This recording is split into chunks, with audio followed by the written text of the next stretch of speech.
Hello students, welcome to Eklavya study point. आज की जो वीडियो है वो वन शॉट वीडियो है क्लास 12th इकोनॉमिक्स की, जो आपकी बुक है भारतीय आर्थिक विकास। इसके मोस्ट इंपॉर्टेंट शॉर्ट और लॉन्ग क्वेश्चन देखेंगे जो मिड टर्म एग्जाम 2025 के पॉइंट ऑफ व्यू से जरूरी बनते हैं। तो उन सारे क्वेश्चनों पे हम क्या करेंगे, डिस्कशन करेंगे।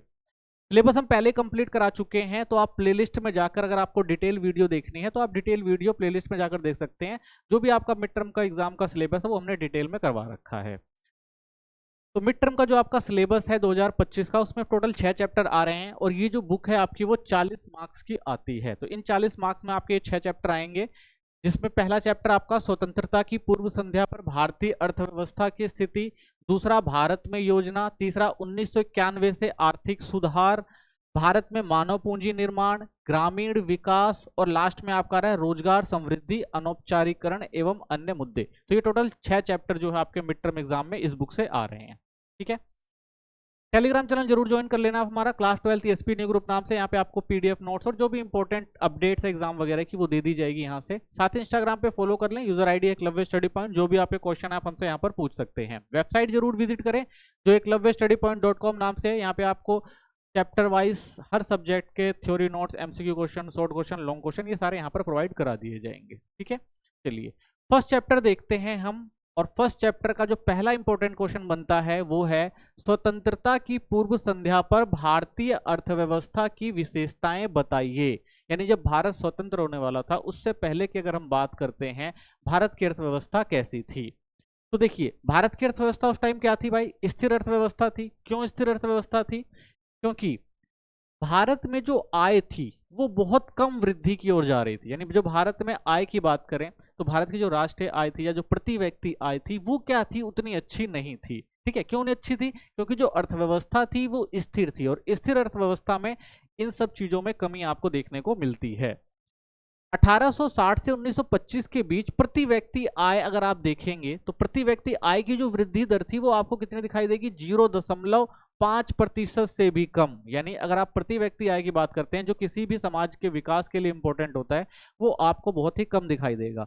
हालत और ज्यादा खराब होती है अगर आप देखेंगे 1925 से 1950 के बीच, तो यह घटकर कितनी रह जाती है, 0.1% प्रति वर्ष। यानी कि भारत की जो अर्थव्यवस्था थी इतनी भी विकास नहीं कर पा रही थी कि लोगों को रोजगार दिला सके, वो अपने डेली की जो नीड्स हैं उनको पूरा कर पाए। पिछड़ी हुई अर्थव्यवस्था थी। भारत की प्रति व्यक्ति आय आप देखेंगे अगर 1947-48 में केवल कितनी थी, 230 रुपए थी। ठीक है, यानी सालाना अगर आय देखें प्रति व्यक्ति आय तो केवल 230 रुपए थी। देश के बड़े हिस्से में गरीबी थी, जहां लोगों के पास पर्याप्त भोजन, कपड़े और आश्रय भी नहीं था। यानी जो बेसिक नीड्स होती है किसी के जीवन जीने की, रोटी कपड़ा और मकान जैसी चीजें भी लोग नहीं ले पा रहे थे। क्यों? क्योंकि उन लोगों के पास काम ही नहीं था।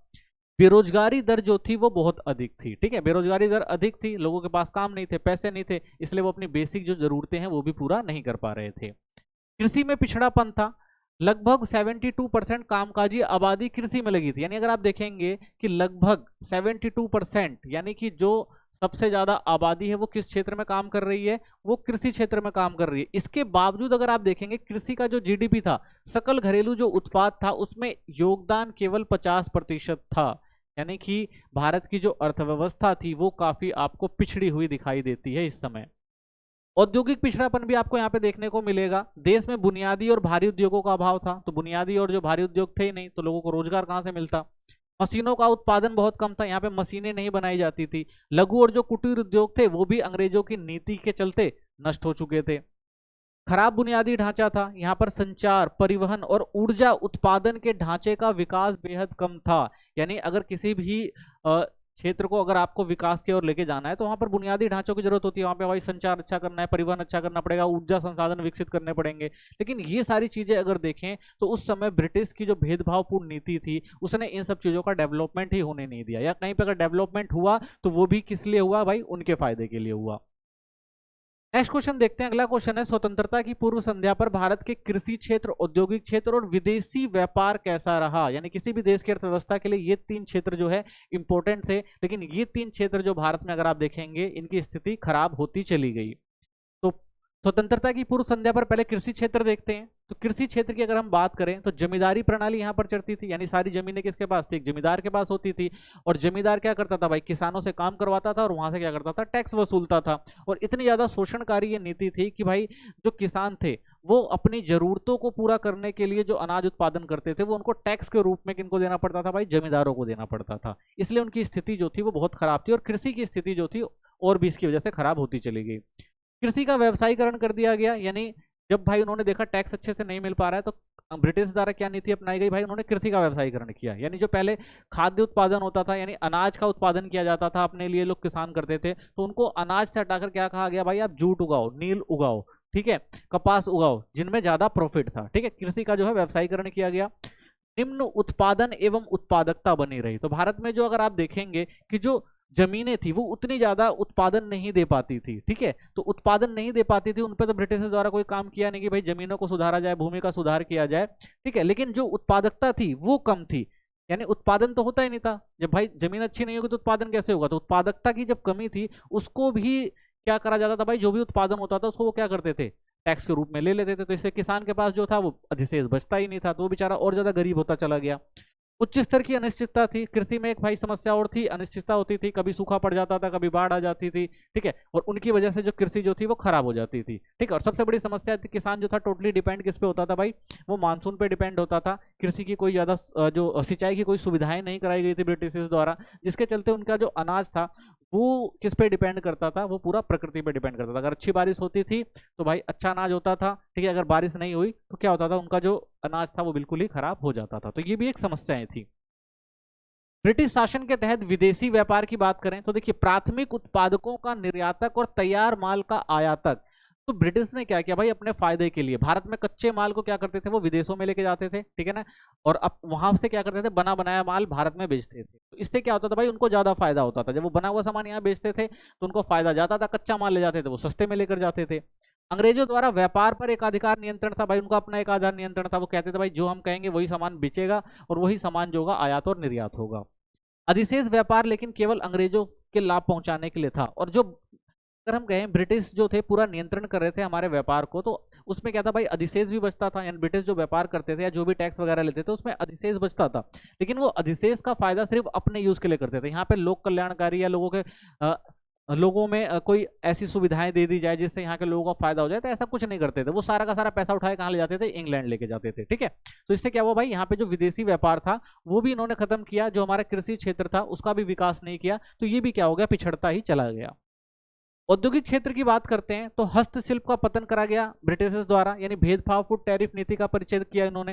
यानी ऐसी नीति अपनाई कि भाई अगर हमारा बना हुआ सामान जाएगा तो उसकी कीमत ज्यादा होगी, और वहां से बना हुआ सामान आएगा तो उसकी कीमत क्या होगी, कम होगी। तो इससे क्या हुआ, हमारे देश का जो हस्तशिल्प का सामान था वो महंगा हो जाता था, लोग उसे खरीद नहीं पाते थे। ठीक है, तो इससे उनकी मांग भी धीरे धीरे कम हो गई। मशीन निर्मित उत्पादों से प्रतिस्पर्धा थी भाई, हाथ से बनाया हुआ सामान महंगा होता था, मशीन से बनाया हुआ सस्ता होता था, तो वो प्रतिस्पर्धा नहीं कर पाए। मांग का नया स्वरूप, ब्रिटिश संस्कृति पर प्रभाव पड़ा भाई, और मांग का नया स्वरूप भी उस समय आ चुका था। यानी ब्रिटिश जो थे अपने कल्चर को प्रमोट कर रहे थे, उनकी संस्कृति जो थी यहाँ पर धीरे धीरे पूरे हर कोई अपनाने लग रहा था। तो इससे क्या होता था, जो उनका सामान होता था वो यहाँ पे ज्यादा बिक रहा था, और पारंपरिक जो भारतीय चीजें हस्तशिल्प पे बनती थी उनको लोग कम खरीद रहे थे। रियासती दरबारों का समाप्त होना, तो भाई रियासती दरबारें जो इन हस्तशिल्प को प्रमोट करती थी जब वही खत्म हो गई, तो उसके बाद क्या हुआ, लोगों ने जो दरबारी लोग थे जो इन सब चीजों को खरीदते थे, या दरबार में और भी लोगों को जो नौकरी मिलती थी, वो सब क्या हुई, धीरे धीरे खत्म होने लग गई। भारत में रेलवे का आना, तो भारत में रेलवे के आने से क्या हुआ भाई, कि जो भी ब्रिटिश सामान था वो गांव गांव तक, शहरों शहरों तक आराम से पहुंचने लग गया, और इससे क्या हुआ, और ज्यादा वो प्रॉफिट कमाने लग गए। आधुनिक उद्योग का धीमा विकास था, तो भाई अगर आधुनिक उद्योगों की बात करें तो उद्योगों का असंतुलित विकास था। तो अंग्रेजों ने भाई हमारे यहाँ आधुनिक उद्योग लगाए ही नहीं, वही उद्योग लगाए जिससे उनको फायदा था। पूंजीगत वस्तु उद्योगों का अभाव था, तो हमारे यहाँ पर ऐसी पूंजीगत वस्तुएं नहीं थी जिससे सामान बनाया जा सके, तो इसलिए उद्योग लगाना बड़ा मुश्किल था। जीडीपी में कम योगदान था, इसी वजह से क्या हो भाई, उद्योग में जो जीडीपी की बात करें उसका योगदान आपको कम देखने को मिलता है। सार्वजनिक क्षेत्र के संचालन सीमित क्षेत्र था, तो जो सार्वजनिक क्षेत्र की बनाई गई जो कंपनियां थी या जो भी उद्योग था वो उतना ज्यादा अच्छे से काम नहीं कर पा रहे थे। ठीक है, इसलिए लोगों को रोजगार वगैरह भी नहीं मिल पाता था। तो ये जो कुछ कमियां थी जिनकी वजह से भारत की अर्थव्यवस्था जो थी वो धीरे धीरे कमजोर होने लगी। ठीक है, चाहे वो कृषि क्षेत्र की बात करें, उद्योग क्षेत्र की बात करें या व्यापार क्षेत्र की बात करें। भारत में ब्रिटिश शासन के कुछ सकारात्मक प्रभाव बताइए। तो भाई ब्रिटिश भारत में आए तो क्या उन्होंने कुछ सकारात्मक कार्य भी किए? तो हम कह सकते हैं भाई रेलवे की शुरुआत उन्होंने एक सकारात्मक करी थी।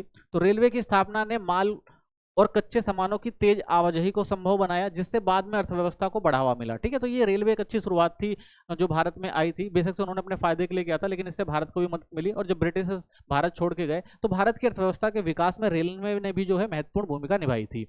कृषि का व्यवसायीकरण, औपनिवेशिक शासन ने किसानों को बाजार में नई संभावनाएं, जिससे वे अपने उत्पादन को बेच सकते थे। ठीक है, तो कृषि का व्यवसायीकरण किया, जिससे किसानों को पता लगा कि भाई कि सिर्फ अनाज नहीं और भी ऐसी चीजें हैं जिनका आप उत्पादन करके बाजार में ज्यादा कीमत पर बेच सकते हैं। तो ये चीज समझ में आई हमें ब्रिटिशों को।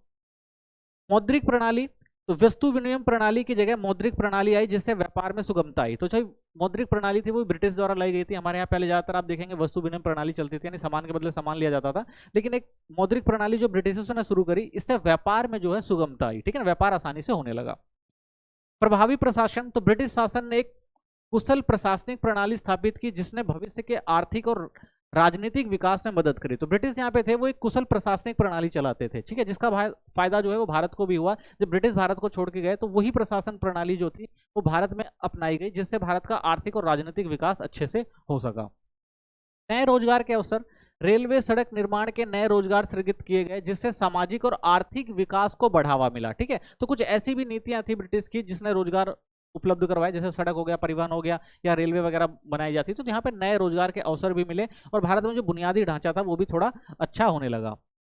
अकाल पर नियंत्रण, तेज परिवहन साधनों ने खाद्यान्न की आवाजाही को आसान बनाया, जिससे अकाल की स्थिति में नियंत्रण पाया जा सका। ठीक है, तो तेज परिवहन यानी अच्छा परिवहन साधन बनाए गए, रेलवे वगैरह का विकास किया गया। तो इससे क्या हुआ भाई, जो पहले क्या होता था कहीं पे अकाल पड़ता था वहां पे अनाज वगैरह पहुंचाना ये सब मुश्किल होता था। लेकिन इन सब चीजों की वजह से भाई वहां पर जो है खाद्य सामग्री पहुंचाना आसान हो गया, जिससे अकाल वगैरह पे जो है नियंत्रण पाया गया। ठीक है,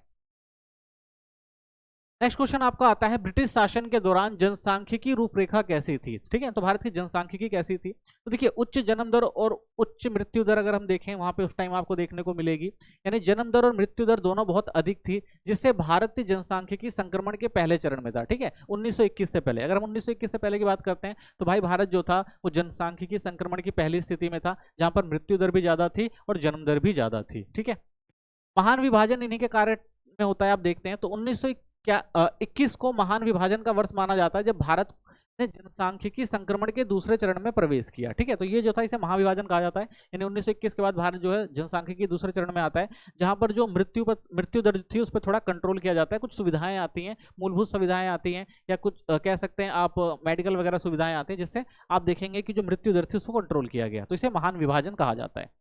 कम साक्षरता दर थी। औपनिवेशिक काल में साक्षरता दर 16% से कम थी और महिला साक्षरता दर लगभग 7% थी। यानी अगर आप देखें तो उस समय टोटल 16% लोग जो थे वो शिक्षित थे ब्रिटिश टाइम में। ठीक है, और उसमें से अगर देखें कि अगर 16% को अगर हम 100% मान ले तो इसमें भी अगर महिलाओं की स्थिति जो थी वो कम थी। वो कितनी थी? 7% महिलाएं। ठीक है, यानी कि महिलाओं की जो शिक्षा दर थी वो बहुत कम थी। उच्च शिशु मृत्यु दर थी। शिशु मृत्यु दर लगभग 218 प्रति हजार थी, यानी हर हजार जन्म में 218 प्रति हजार थी। यानी हर हजार यानी जितने हजार बच्चे जन्म लेते थे उन हजार बच्चों में 218 शिशु एक वर्ष की आयु से पहले मर जाते थे। यानी अगर 1000 बच्चे जन्म ले रहे हैं तो उसमें से अगर आप देखेंगे 218 बच्चे जो थे वो एक साल से कम एक साल तक जाते जाते या उनकी मृत्यु हो जाती थी। ठीक है, यानी अगर देखें तो शिशु मृत्यु दर थी वो ज्यादा थी। क्यों? क्योंकि भाई उस टाइम उतनी ज्यादा सुविधाएं नहीं थी, मेडिकल सुविधाएं वगैरह नहीं थी, लोगों में जागरूकता वगैरह नहीं थी। तो इस वजह से आप देखेंगे शिशु मृत्यु दर ज्यादा देखने को मिलेगी। खराब स्वास्थ्य सुविधाएं थी। सार्वजनिक स्वास्थ्य सुविधाएं या तो अनुपलब्ध थी या अपर्याप्त थी। यानी जो भी आप देखेंगे सार्वजनिक स्वास्थ्य सुविधाएं थी वो बहुत कम मात्रा में थी या अपर्याप्त कह सकते हैं, जिसके कारण क्या होता था भाई, जल और वायु जनित बीमारियां फैल जाती थी। ठीक है, क्योंकि लोगों के पास जागरूकता नहीं थी, लोगों को चीजों की समझ नहीं थी। तो इस समय देखेंगे आप जल और वायु जैसी महामारियां फैलती थी, जिससे बहुत सारे लोग जो थे गांव के गांव जो थे वो तबाह हो जाते थे। कम जीवन प्रत्याशा थी। जीवन प्रत्याशा लगभग 44 वर्ष थी, जो स्वास्थ्य सुविधाओं की कमी का परिणाम थी। यानी अगर एवरेज देखा जाए तो एवरेज जो वहां पर लोगों का जो जीवन था वो कितना था? केवल 44 वर्ष। ठीक है, 44 वर्ष। गरीबी का उच्च स्तर था। औपनिवेशिक काल में व्यापक गरीबी थी और प्रति व्यक्ति खपत बहुत कम थी, जिससे जीवन स्तर निम्न था। तो भाई क्योंकि लोगों के पास रोजगार नहीं था, लोग गरीब ज्यादा थे, ठीक है। और प्रति व्यक्ति आय जो थी वो खपत भी कम थी, आपने देखा था। तो जिसकी वजह से क्या हुआ भाई, गरीबी का स्तर जो था वो दिन पे दिन बढ़ता चला गया। सेकंड चैप्टर देखते हैं। सेकंड चैप्टर का जो पहला क्वेश्चन आपका इंपॉर्टेंट बनता है वो है पंचवर्षीय योजनाओं के दीर्घ अवधि के लक्ष्य क्या थे। यानी जो पंचवर्षीय योजना बनाई गई थी वो लंबे समय के लिए क्या लक्ष्य रखे गए थे। सबसे पहला लक्ष्य था जीडीपी, यानी जो सकल घरेलू उत्पाद था उसको बढ़ाना था। देश की अर्थव्यवस्था में सभी क्षेत्र, चाहे वो कृषि हो गया, उद्योग हो गया, सेवा हो गया, का विकास और उत्पादन क्षमता में वृद्धि करनी थी। ठीक है, यानी जो भी हमारे क्षेत्र थे अर्थव्यवस्था के, उन सबका क्या करना था, उनकी जीडीपी में वृद्धि लेके आनी थी। समानता, हर व्यक्ति की बुनियादी जरूरतें पूरी हों और समाज में धन और संसाधनों का समान वितरण हो सके। ठीक है, तो हमें क्या करना था भाई, जो बुनियादी चीजें हैं हर एक व्यक्ति को वो मुहैया करवानी है, और जो भी हमारे पास संसाधन है उनका समान वितरण करना है। आधुनिकीकरण, नई तकनीकों और सोच को अपनाकर उत्पादन में वृद्धि करना था, यानी नई तकनीकें लेके आनी थी ताकि हम क्या कर सके भाई, अपने उत्पादकता को बढ़ा सके जो काफी कम थी। ठीक है, और महिलाओं को भी समान अधिकार देना भी शामिल था, और महिलाओं को भी क्या दिया जाएगा भाई, समान अधिकार दिया जाएगा, क्योंकि उस समय भी अगर देखें तो महिलाओं की स्थिति जो थी वो खराब थी, और आधी आबादी स्थिति स्त्रियों की होती थी, उनको भी समान दर्जा मिले तभी देश विकास कर सकता था। तो ये सारी सोच जो थी उस टाइम प्रभावित, यानी ये आधुनिकीकरण की जो सोच थी उस समय अपनाई गई। आत्मनिर्भरता बढ़ाना था, विदेशी आयात पर निर्भरता कम करना और अपने संसाधनों का अधिकतम उपयोग करना था। यानी जो विदेशी पर निर्भरता थी अनाज से लेकर और सब चीजों पर, उनको कम करके आत्मनिर्भर बनना था। ठीक है, ताकि हम किसी पे डिपेंड ना रह सके। पूर्ण रोजगार, सभी को रोजगार के अवसर देकर समावेशी और न्याय संगत विकास सुनिश्चित करना था। ठीक है, तो रोजगार सबको देना था, और एक समावेशी और न्याय संगत, यानी जो सबके लिए समान अवसर दे, ऐसी व्यवस्था को लागू करने पर जोर दिया गया। ठीक है, नेक्स्ट क्वेश्चन आपका बनता है इसके अंदर, 1950 से 1990 के बीच भारत में कृषि सुधार के लिए बनाई गई प्रमुख नीतियां क्या थी। ठीक है, तो 1950 से और 90 में जब देखा गया भाई औद्योगिक क्षेत्र काफी पीछे चल रहा है, कृषि क्षेत्र में भी बहुत सारे सुधार की जरूरत है, तो उस समय कुछ नीतियां बनाई गई भाई किस तरह से भारत की अर्थव्यवस्था को आगे बढ़ाया जाए। ठीक है, तो सबसे पहले क्या किया गया भाई, जमीन सुधार का कानून लाया गया, जमींदारी प्रथा का उन्मूलन किया गया, बटाईदारों को सुरक्षा और किसानों के लिए भूमि स्वामित्व सुनिश्चित किए गए। ठीक है, तो एक जमींदारी प्रथा थी, जो भाई बहुत सारे लोगों के पास बहुत सारी जमीन हुआ करती, कुछ लोगों के पास बहुत सारी जमीन हुआ करती थी, कुछ लोगों के पास जमीन नहीं थी, तो ये जो व्यवस्था चली आ रही थी इस व्यवस्था को सबसे पहले खत्म किया गया।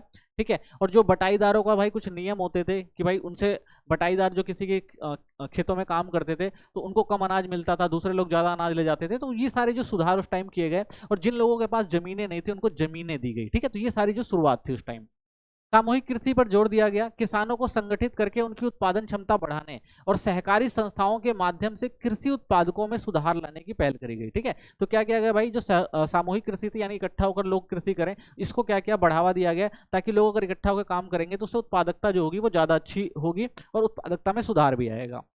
हरित क्रांति लाई गई 1960 में, उन्नत बीज, सिंचाई, रासायनिक उर्वरक और कीटनाशकों के उपयोग से खाद्यान्न उत्पादन में वृद्धि करी गई, विशेष रूप से गेहूं और चावल की फसलों में। तो उस समय भारत को देखेंगे भाई, खाद्य उत्पादन की काफी कमी थी, विदेशों से लेके आना पड़ता था और पैसा हमारा बाहर जाता था, और विदेशी जो अच्छे किस्म का अनाज भी नहीं देते, अमेरिका से हम अनाज मंगाते थे वो भी 2M दर्जे का अनाज होता था, अच्छा अनाज नहीं होता था, गेहूं नहीं होता था।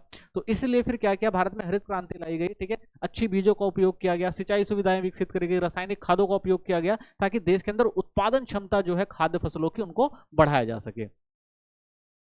कृषि मूल्य समर्थन लागू किया गया, यानी न्यूनतम समर्थन मूल्य एमएसपी की स्थापना की गई, जिससे किसानों को उनके उत्पादकों के लिए उचित मूल्य मिल सके। ठीक है, यानी किसान जो किसानी कर रहा भाई, हो सकता है उसी किसान जितना उसने उत्पादन लगाया उतना पैसा उसे मिल ना पाए, तो इसलिए क्या किया गया भाई, न्यूनतम समर्थन मूल्य तय कर दिया गया भाई, किसान जो है उनको इतना तो, जो उनकी फसल होगी इतना पैसा तो उनको मिलेगा ही मिलेगा। ठीक है, इतने पे वो बेचेंगे। कृषि अनुसंधान और शिक्षा, भारतीय कृषि अनुसंधान परिषद की स्थापना की गई थी और अन्य कृषि विश्वविद्यालयों का विस्तार किया गया। तो इसका मेन मकसद ये था भाई, कृषि क्षेत्रों में विकास करना था, ताकि कृषि में नए अनुसंधान और तकनीक सुधार किए जा सके। ठीक है, तो नए सुधार लाया जाए, कृषि को और ज्यादा अच्छा किया जा सके। ठीक है, तो ये सारे काम जो शुरू किए गए उस टाइम। सिंचाई परियोजनाएं लाई गई, बड़े बांधों और सिंचाई परियोजनाओं जैसे भाखड़ा नागल डैम हो गया, दामोदर घाटी हो गई। ठीक है, ऐसे क्षेत्रों में क्या किया गया, इनका विकास किया गया, जिससे सिंचाई की सुविधा और कृषि उत्पादन वृद्धि हो सके। ठीक है, तो बांध बनाए गए, बड़े बड़े डैम बनाए गए, ताकि सिंचाई की जो सुविधाएं हैं वो किसानों तक पहुंचाई जा सके और उत्पादन को बढ़ाया जा सके। ठीक है, तो ये कृषि में मूलभूत सुधार किए गए थे।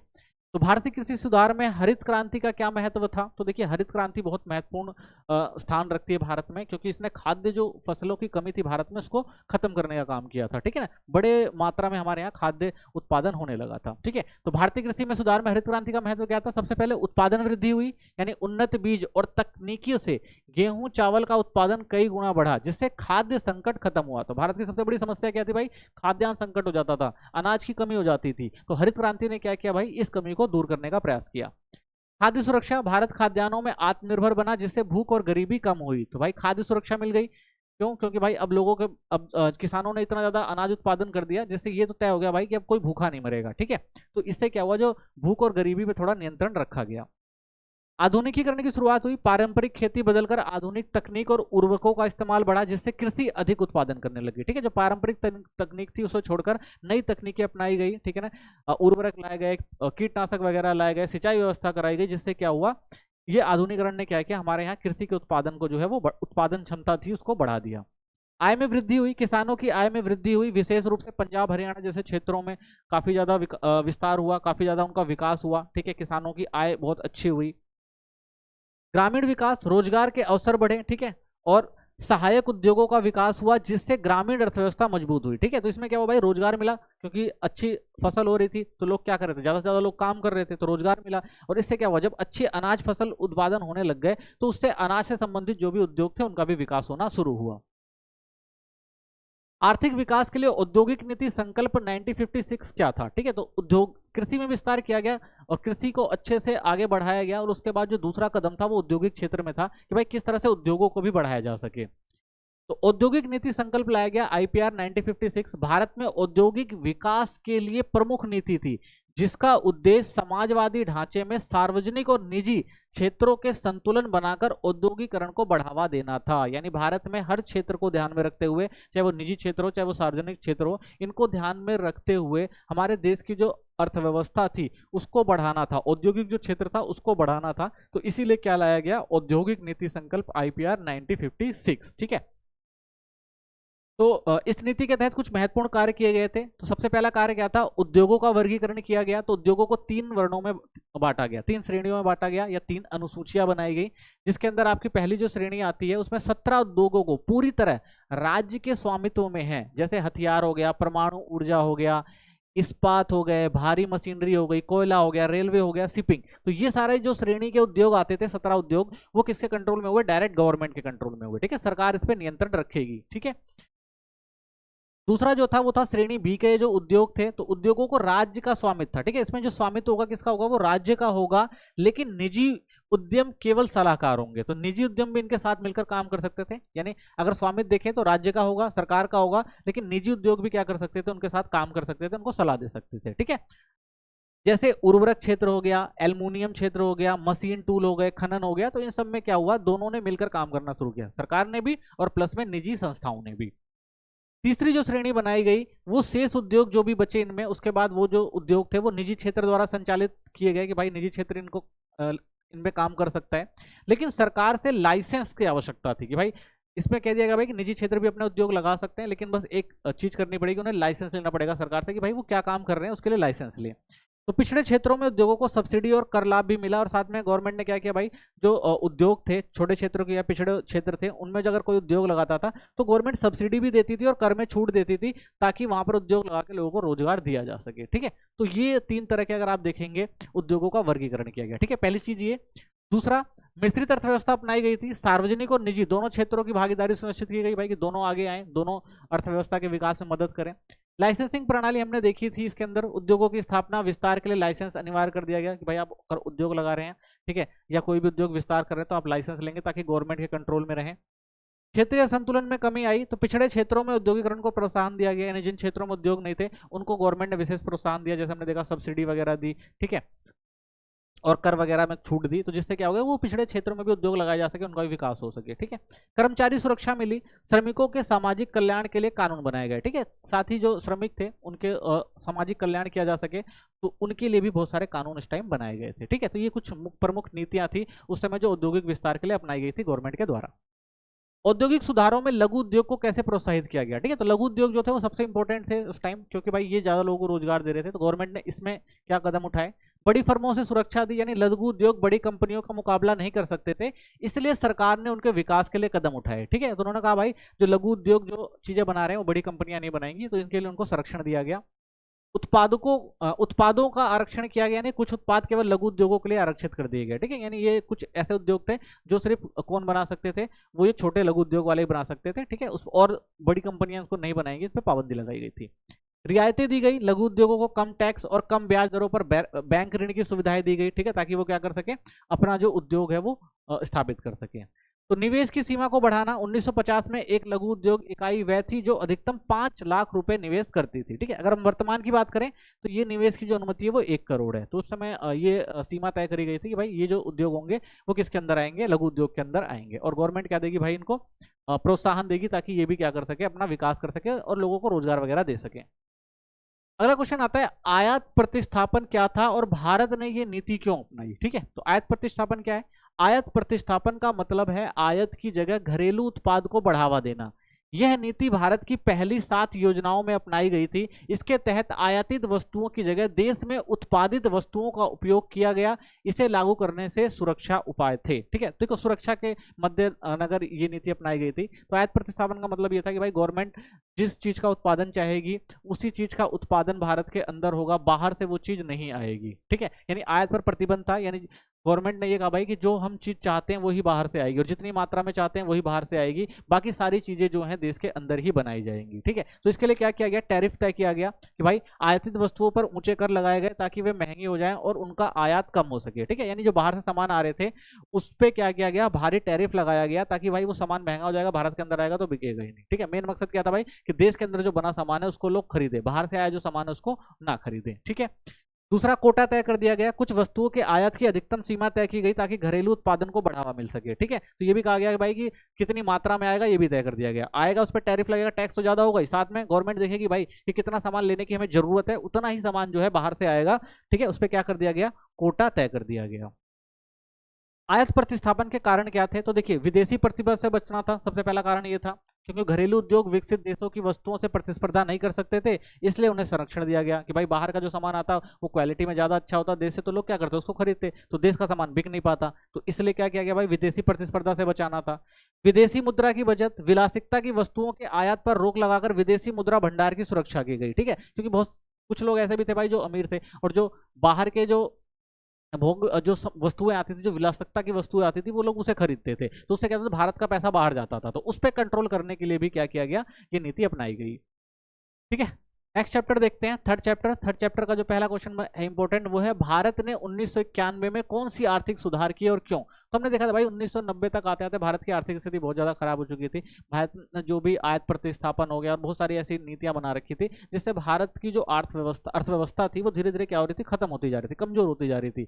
बाहर का जो ऋण बहुत ज्यादा हो गया था भारत को, तो भारत को कुछ ऐसे सुधार करने थे जिससे भारत अपनी अर्थव्यवस्था की स्थिति सुधार सके। ठीक है, तो अर्थव्यवस्था को सुधारने के लिए कुछ आर्थिक सुधार किए भारत ने। तो भारत ने 1991 में आर्थिक सुधारों को उदारीकरण, निजीकरण और वैश्वीकरण यानी एलपीजी सुधार के नाम से जाना जाता है। तो भारत ने 3 महत्वपूर्ण सुधार किए थे भारत की अर्थव्यवस्था के विकास के लिए। ठीक है, ये सुधार भारतीय अर्थव्यवस्था को संकट से निकालने और उसे अधिक खुली प्रतिस्पर्धा और वैश्विक बनाने के लिए किए गए थे। ठीक है, तो 3 नीतियां अपनाई गई, उदारीकरण, निजीकरण और वैश्वीकरण। मुख्य उद्देश्य क्या था कि जो अर्थव्यवस्था पर संकट आया है उससे निकला जा सके। ठीक है ना, और ये तभी हो सकता था जब भारत की अर्थव्यवस्था जो होगी अधिक खुली होगी। ठीक है, और प्रतिस्पर्धी और वैश्विक होगी। ठीक है ना, जब प्रतिस्पर्धा करेंगे दूसरा देश का सामान भारत में आएगा, भारत की चीजें बाहर जाएंगी, या बाहर की जो भी तकनीक वगैरह है वो देश के अंदर आएगी, तो इससे क्या होगा, ज्यादा फायदा होगा। ठीक है, इसीलिए भारत ने क्या किया भाई, ये 3 नीतियां अपनाई जिससे भारत के अंदर जो संकट चला आ रहा है उससे निपटा जा सके और भारत को क्या एक खुला बाजार मिल सके और भारत भी अपना आर्थिक विकास कर सके। तो सबसे पहला जो हम देखते हैं उदारीकरण जो नीति अपनाई गई थी। तो उदारीकरण क्या होता है, सरकार ने व्यापार और उद्योग पर लगाए गए नियंत्रणों को कम कर दिया। तो हमने देखा था गवर्नमेंट ने क्या किया था भाई, तय कर दिया था कि कौन सा सामान क्या, कौन सा औद्योगिक क्षेत्र क्या काम करेगा। ठीक है, तो ये था, और उद्योगों पर नियंत्रण भी लगा दिया था कि भाई किन किन उद्योगों पर काम होगा और किन किन चीजों को करना है, किन चीजों को नहीं करना है, ये सब तय कर दिया था गवर्नमेंट ने। वो 3 श्रेणियां भी बना दी थी। तो लाइसेंस राज को समाप्त कर व्यापार करने की प्रक्रिया को सरल बनाना था। तो इसमें क्या किया गवर्नमेंट ने, कुछ सुधार किए उदारीकरण के अंदर भाई, कि जो पहले बहुत सारे प्रतिबंध और नियंत्रण थे गवर्नमेंट के द्वारा उद्योगों पर, उनको कम किया गया। और प्लस में जो पहले लाइसेंसिंग व्यवस्था वगैरह होती थी कि भाई लाइसेंस लेके कोई उद्योग चलाना है, इन सब चीजों को भी क्या किया गया, खत्म किया गया। विदेशी निवेश और निजी उद्योगों को बढ़ावा दिया गया। ठीक है, पहले विदेशी जो निवेश नहीं होता था हमारे देश के अंदर, और निजी उद्योग थे उनको उतना ज्यादा प्रोत्साहन नहीं देता था, तो ये सारी चीजें शुरू करी गई उदारीकरण के द्वारा। ठीक है, सेकंड, निजीकरण किया गया। सार्वजनिक क्षेत्र उपक्रम जो पीएसयू का निजीकरण किया गया, जिससे सरकारी स्वामित्व वाले उद्योगों में निजी भागीदारी बढ़ी। तो पहले जो बड़े बड़े जितने भी उद्योग थे वो गवर्नमेंट ने अपने कंट्रोल में कर रखे थे, लेकिन जब गवर्नमेंट को लगा भाई इससे कुछ फायदा नहीं हो रहा है, तो उनको क्या किया गया, उनको बेचा गया। ठीक है, उनका क्या किया गया, निजीकरण किया गया। तो पीएसयू को क्या किया गया, जो भी सार्वजनिक क्षेत्र के उपक्रम थे उनको, उनके शेयर को बेचा गया। ठीक है, ताकि वो भी क्या हो सके, डेवलप कर सके, उनका विकास हो सके। निजी संपत्तियों को पहले से आरक्षित क्षेत्रों में प्रवेश की अनुमति दी गई, जिससे प्रतिस्पर्धा और कुशलता बढ़ी। अब क्या किया गया भाई, जिन क्षेत्रों में पहले सरकारी नियंत्रण था उनको छूट देके निजी नियंत्रण में भेजा गया, और निजी उद्योगों को भी भाई ये कहा गया कि आप भी क्या कर सकते हैं, उस क्षेत्रों में काम कर सकते हैं जिनमें आपको रोक थी पहले। ठीक है, तो इससे क्या हो गया कि भाई प्रतिस्पर्धा ज्यादा बढ़ी, और जो सामान वगैरह था उनकी क्वालिटी भी जो है वो बढ़ के आई। वैश्वीकरण देखें तो भारतीय अर्थव्यवस्था को वैश्विक बाजारों के लिए खोला गया। तो हमने देखा था भारत ने प्रतिबंध लगा रखा था, भाई बाहर का कोई सामान नहीं आएगा, आयात प्रतिस्थापन था, टैरिफ और कोटा लगा रखा था। ठीक है, तो इससे क्या था, भारत जो था अपने देश तक ही सीमित हो गया था। तो वैश्वीकरण के द्वारा भारत ने क्या किया, अपनी अर्थव्यवस्था को वैश्विक बाजारों के लिए खोल दिया। ठीक है, इससे क्या हुआ भाई, विदेशी प्रत्यक्ष निवेश, यानी बाहर के लोगों ने देखा भाई भारत जो है एक बड़ा देश है। ठीक है, यहाँ पर क्या वो यहाँ पर वो ज्यादा मुनाफा कमा सकते हैं, तो उन्होंने क्या किया, फॉरेन डायरेक्ट इन्वेस्टमेंट, यानी अपना इन्वेस्टमेंट डायरेक्ट भारत में करना शुरू कर दिया। जिससे क्या हुआ, भारत के अंदर प्रौद्योगिकी आई, यानी वो लोग अपनी टेक्नोलॉजी वगैरह लेकर आए और यहाँ पर उन्होंने उत्पादन वगैरह की प्रक्रिया शुरू करी। जिससे क्या हुआ भाई, भारत के लोगों को भी रोजगार मिला, और यहाँ की जो उत्पादन क्षमता थी वो भी बढ़ी। ठीक है, और नई तकनीक सीखने को मिली। तो इस और साथ में क्या किया भारत ने, भारत को विश्व व्यापार संगठन और अन्य वैश्विक संगठनों के साथ अधिक एकीकृत किया गया। और भारत क्या किया भाई, विश्व व्यापार संगठन के साथ जुड़ा, तो इससे जितने भी सदस्य देश थे उनमें भारत ने क्या किया भाई, निवेश, वहां से भारत को निवेश मिलना शुरू हुआ, और भारत ने अपने संसाधनों को दूसरे देशों तक बेचना शुरू किया। ठीक है, और नई तकनीकों को लेना शुरू किया। तो इससे क्या हुआ, भारत की जो अर्थव्यवस्था थी वो धीरे धीरे क्या हुई, सुधरने लगी। 1991 के आर्थिक सुधारों के फायदे और नुकसान बताइए। ठीक है, तो 1991 में जो आर्थिक सुधार किए गए भाई, फायदा तो था ही, कुछ नुकसान भी थे, समझते हैं क्या क्या थे। उच्च आर्थिक वृद्धि दर हुई, यानी फायदा क्या हुआ भाई, उदारीकरण और निवेश ने जीडीपी को तेजी से बढ़ा दिया। ठीक है, दूसरा, विदेशी निवेश में वृद्धि हुई, एफडीआई और एफपीआई से उद्योगों में पूंजी और रोजगार के अवसर बढ़े। ठीक है, बाहर से इन्वेस्टमेंट हो रहा था, तो इससे क्या हो रहा था भाई, इन्वेस्टमेंट होने से यहाँ के जो उद्योग थे उनमें क्या हुआ, वृद्धि हुई, और यहाँ पे लोगों को क्या मिलने लगा, रोजगार मिलने लगा। निजी क्षेत्र का विकास हुआ, निजी कंपनियों का विस्तार हुआ और प्रतिस्पर्धा बढ़ी। ठीक है, अब निजी कंपनियां भी जो खुलकर सामने आई, उन्होंने भी क्या करना शुरू, अपने जो अपने उद्योग थे उनका विस्तार करना शुरू किया। तो इससे क्या हुआ, बहुत सारे जो मार्केट में बहुत सारी जो कंपनियां आई, तो उसमें क्या हुआ, प्रतिस्पर्धा शुरू हुई। ठीक है, और प्रतिस्पर्धा ने क्या किया भाई, बाजार को और ज्यादा बेहतर बनाना शुरू किया। वैश्विक एकीकरण हुआ, भारत को वैश्विक बाजारों से जोड़ा गया, जिससे व्यापार बढ़ा। और अब क्या हुआ भाई, भारत जो वैश्वीकरण से जुड़ चुका था, ठीक है, और डब्ल्यूटीओ का सदस्य बन चुका था, तो वैश्विक बाजार भी भारत के लिए खुल गए। तो इससे व्यापार जो था और ज्यादा आसान हुआ, और भारत को भी इससे भी क्या हुआ, फायदा हुआ। विनिमय दर स्थिरता, रुपए को स्थिरता से व्यापार घाटे और मुद्रा भंडार में सुधार हुआ। तो इससे क्या हुआ भाई, जो रुपए की जो अस्थिरता थी, यानी जो रुपए गिर रहा था, लोग कोई भी इन्वेस्टमेंट नहीं करना चाहता था भारत में, अब लोग इन्वेस्टमेंट करने लगे। तो इससे जो भारत का रुपया था और जो एक्सचेंज रेट था उसमें भी क्या है, स्थिरता देखने को मिलती है। रोजगार सृजन, निजीकरण और विदेशी निवेश से नई नौकरियां उत्पन्न हुई। तो भाई रोजगार सृजन हुआ, निजीकरण हुआ, तो बहुत सारी कंपनियां प्राइवेट बनी, तो उसमें लोगों को रोजगार मिलना शुरू हुआ। विदेशी निवेश आया, नए उद्योग लगे, उससे भी लोगों को रोजगार मिलना शुरू हुआ। उपभोक्ता विकल्प, नए उत्पाद और सेवाओं की उपलब्धता बढ़ी। अब क्या हुआ, बहुत सारे विकल्प आ गए लोगों के पास, जिससे वो जिससे क्वालिटी भी इंक्रीज हुई, और प्रतिस्पर्धा बढ़ने के कारण जो था सामान भी सस्ते हुए, तो ये फायदा हुआ। प्रौद्योगिकी हस्तांतरण, आधुनिक तकनीकें भारत में आई। तो प्रौद्योगिकी सबसे बड़ी इंपॉर्टेंट जो चीज थी वो भारत के अंदर आई। जो जिन लोगों ने भी इन्वेस्टमेंट किया भाई भारत के अंदर, एफडीआई जब आया, तो वो जब यहाँ पर अपना उत्पादन करना शुरू किया, तो वो नई तकनीकें और नई मशीनें लेकर आए। तो इससे भारत में टेक्नोलॉजी का भी विकास हुआ। आर्थिक दक्षता आई, प्रतिस्पर्धा से उद्योगों की उत्पादकता और कुशलता बढ़ी। ठीक है, तो प्रतिस्पर्धा थी, जैसे कि हर कोई अगर मार्केट में अपना सामान बेचना है, तो उन्हें अपनी अच्छी क्वालिटी और अच्छी सर्विस देनी पड़ेगी। तो इससे क्या हुआ, प्रतिस्पर्धा से जो है उत्पादन क्षमता में भी सुधार आया, और लोगों को जो सामान मिल रहा था उसकी क्वालिटी भी जो अच्छी मिलने लगी। 1991 के आर्थिक सुधारों के प्रमुख नुकसान, अब नुकसान समझते हैं क्या क्या थे। तो आर्थिक असमानता में देखने को मिली, उदारीकरण के बाद अमीर गरीब के बीच आर्थिक अंतर बढ़ गया, जिससे असमानता में वृद्धि हुई। ठीक है, तो ये तो तय था भाई कि जिनके पास पैसा था उन्होंने पैसा लगाया तो वो क्या हुआ, धीरे धीरे अमीर होते गए, और जिनके पास संसाधनों की कमी थी वो क्या हुए, बेचारे धीरे धीरे गरीब होते चले गए। तो आर्थिक असमानता आपको देखने को मिलती है। कृषि की अनदेखी, सुधारों का ज्यादा ध्यान उद्योग और सेवा क्षेत्र पर था, जबकि कृषि क्षेत्र पर कम ध्यान दिया गया। ठीक है, अब जो आप देखेंगे ज्यादातर ध्यान आप देखेंगे उद्योग और सेवा क्षेत्र, यानी जो दूसरा और तीसरा क्षेत्र था उस पर ज्यादा ध्यान दिया जाने लगा, और कृषि पे जो था वो थोड़ा कम ध्यान दिया गया, जिससे कृषि क्षेत्र आप देखेंगे धीरे धीरे कमजोर होती चली गई। बेरोजगारी, निजीकरण के चलते सरकारी उपक्रमों में नौकरियों की कटौती हुई, जिससे कुछ क्षेत्रों में बेरोजगारी आई। ठीक है, तो जब भाई निजीकरण किया गया तो जितने लोगों की सरकारी नौकरी थी, जो भी सरकारी उपक्रम में कर्मचारी थे, उनकी नौकरियां चली गई। ठीक है, छोटे उद्योगों पर दबाव, विदेशी प्रतिस्पर्धा और बड़े उद्योगों के विकास से छोटे और मध्यम उद्योगों पर दबाव पड़ा। ठीक है, तो भाई छोटे उद्योगों पर दबाव पड़ेगा, जब बड़ी बड़ी कंपनियां आई और बड़ी बड़ी कंपनियां लगाई गई तो छोटे उद्योग थे वो भाई प्रतिस्पर्धा नहीं कर पाए, और वो कई तो ऐसे उद्योग थे जो भाई धीरे धीरे समाप्त भी हो गए।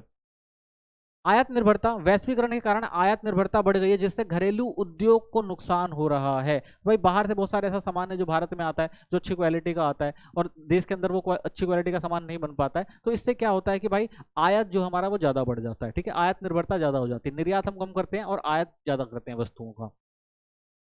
विमुद्रीकरण क्या है, ठीक है, इंपॉर्टेंट क्वेश्चन है ये भी। तो 8 नवंबर 2016 को भारत में 500 और 1000 रुपए के नोटों को अवैध घोषित कर दिया गया। ठीक है, पहले जो पुराने नोट चलते थे भारत में 500 के और 1000 को, उनको क्या कर दिया भाई, लीगल से हटा दिया गया। ठीक है ना, अवैध घोषित कर दिया गया। प्रधानमंत्री मोदी जी ने रात में आके कहा था भाई, याद होगा सबको, कि 500 के और 1000 के नोट जो है वो मान्य नहीं होंगे। ठीक है, अब नए नोट और नई करेंसी आएगी, तो इसे क्या कहा जाता है, विमुद्रीकरण। यानी जब नोटों को चेंज किया जाता है तो उसे क्या कहा जाता है, विमुद्रीकरण। यानी जो पुरानी करेंसी को बदल के जब नई करेंसी लाई जाती है तो उसे विमुद्रीकरण या डेमोनेटाइजेशन कहा जाता है। उद्देश्य क्या था, काला धन और भ्रष्टाचार, काले धन और भ्रष्टाचार पर रोक लगाना था, कि भाई बहुत सारा ऐसा पैसा है जो लोग दबाकर बैठे हुए हैं काले धन के रूप में, अगर ये पैसा ही जो, अगर हम क्या कर देंगे, नोट ही बंद कर देंगे तो वो क्या होंगे, वो सर्कुलेशन से बाहर हो जाएंगे, ये उद्देश्य था। जाली नोटों पर रोक, अवैध जाली नोटों का खत्म करना था, बहुत सारे मार्केट में जाली नोट चल रहे थे, उनको खत्म करना था। डिजिटल लेन देन को बढ़ाना था, डिजिटल भुगतान और कैशलेस अर्थव्यवस्था को बढ़ावा देने के लिए, कि भाई लोग जो है वो ज्यादातर कैशलेस रहें, कैशलेस भुगतान करें, जिससे पारदर्शिता बढ़े। ठीक है, तो ये सब चीजें जो एक लक्ष्य था, उद्देश्य था भाई विमुद्रीकरण का। परिणाम क्या हुआ, अल्पकालिक असुविधा हुई, तो भाई कुछ समय के लिए लोगों को बहुत ज्यादा असुविधाएं हुई, जैसे नकदी की कमी और बैंकों में लंबी कतारें। तो भाई जब एक साथ सर्कुलेशन से बाहर किया गया इतना बड़ा पैसा, लोगों के पास भाई ज्यादातर आप देखेंगे लोग 500 और 1000 के बड़े नोट इकट्ठा करके रखते थे, तो इससे क्या हुआ भाई कि लोगों के पास जो नकदी थी वो काम की नहीं रह गई, तो एक्सचेंज कहाँ करना पड़ता था, बैंकों में जाके करना पड़ता था, तो लोगों को भाई नकदी की कमी हुई और बैंकों में लंबी लाइनें लगानी पड़ी। डिजिटल भुगतान में वृद्धि हुई, डिजिटल लेन देन में बढ़ोतरी हुई। ठीक है, ये देख सकते हैं भाई, इससे एक चीज हुई कि लोग डिजिटल लेन देन ज्यादा करने लग गए। काले धन पर आंशिक नियंत्रण, यानी काला धन कुछ हद तक सामने आया लेकिन पूरी तरह से खत्म नहीं हुआ, ये कहा जा सकता है भाई कुछ हद तक कंट्रोल हुआ, लेकिन ये कहते हैं भाई पूरा कंट्रोल कर लिया गया, तो ऐसा नहीं हुआ। ठीक है, वस्तु एवं सेवा, जीएसटी क्या है, तो वस्तु और सेवा कर की अगर हम बात करें तो जीएसटी एक एकीकृत कर प्रणाली है, जिसे 1 जुलाई 2017 को भारत में लागू किया गया था। इसका उद्देश्य विभिन्न अप्रत्यक्ष करों को एकजुट कर सरल बनाना था। तो पहले भारत में बहुत सारे टैक्स थे, अलग अलग प्रकार के टैक्स थे, उससे बड़ा नुकसान होता था, समझ में नहीं आता था कई लोगों को भाई कौन सा टैक्स है, कैसे देना है, क्या करना है। तो इसलिए गवर्नमेंट ने क्या किया भाई, एक टैक्स रिफॉर्म किया। ठीक है ना, टैक्स में बदलाव लेकर आए और केवल एक टैक्स बनाया, जीएसटी। ठीक है, यानी सारे टैक्सों को मिलाकर एक टैक्स बना दिया गया, जीएसटी। उद्देश्य क्या था, कर संरचना का सरलीकरण करना था, यानी कर अनुपालन को सरल और पारदर्शी बनाना था। ठीक है, ताकि टैक्स जो है लोगों को समझ में आ जाए, लोग आसानी से उसको भर सकें। कर आधार का विस्तार करना था, अधिक लोगों को कर दायरे में लाना था, कि भाई लोगों को समझ में आएगा कर देना है। ठीक है ना, एक कर होगा तो लोगों को पता होगा भाई कितना कर देना है, लोगों को समझ में भी आएगा, तो लोग आसानी से कर चुका पाएंगे।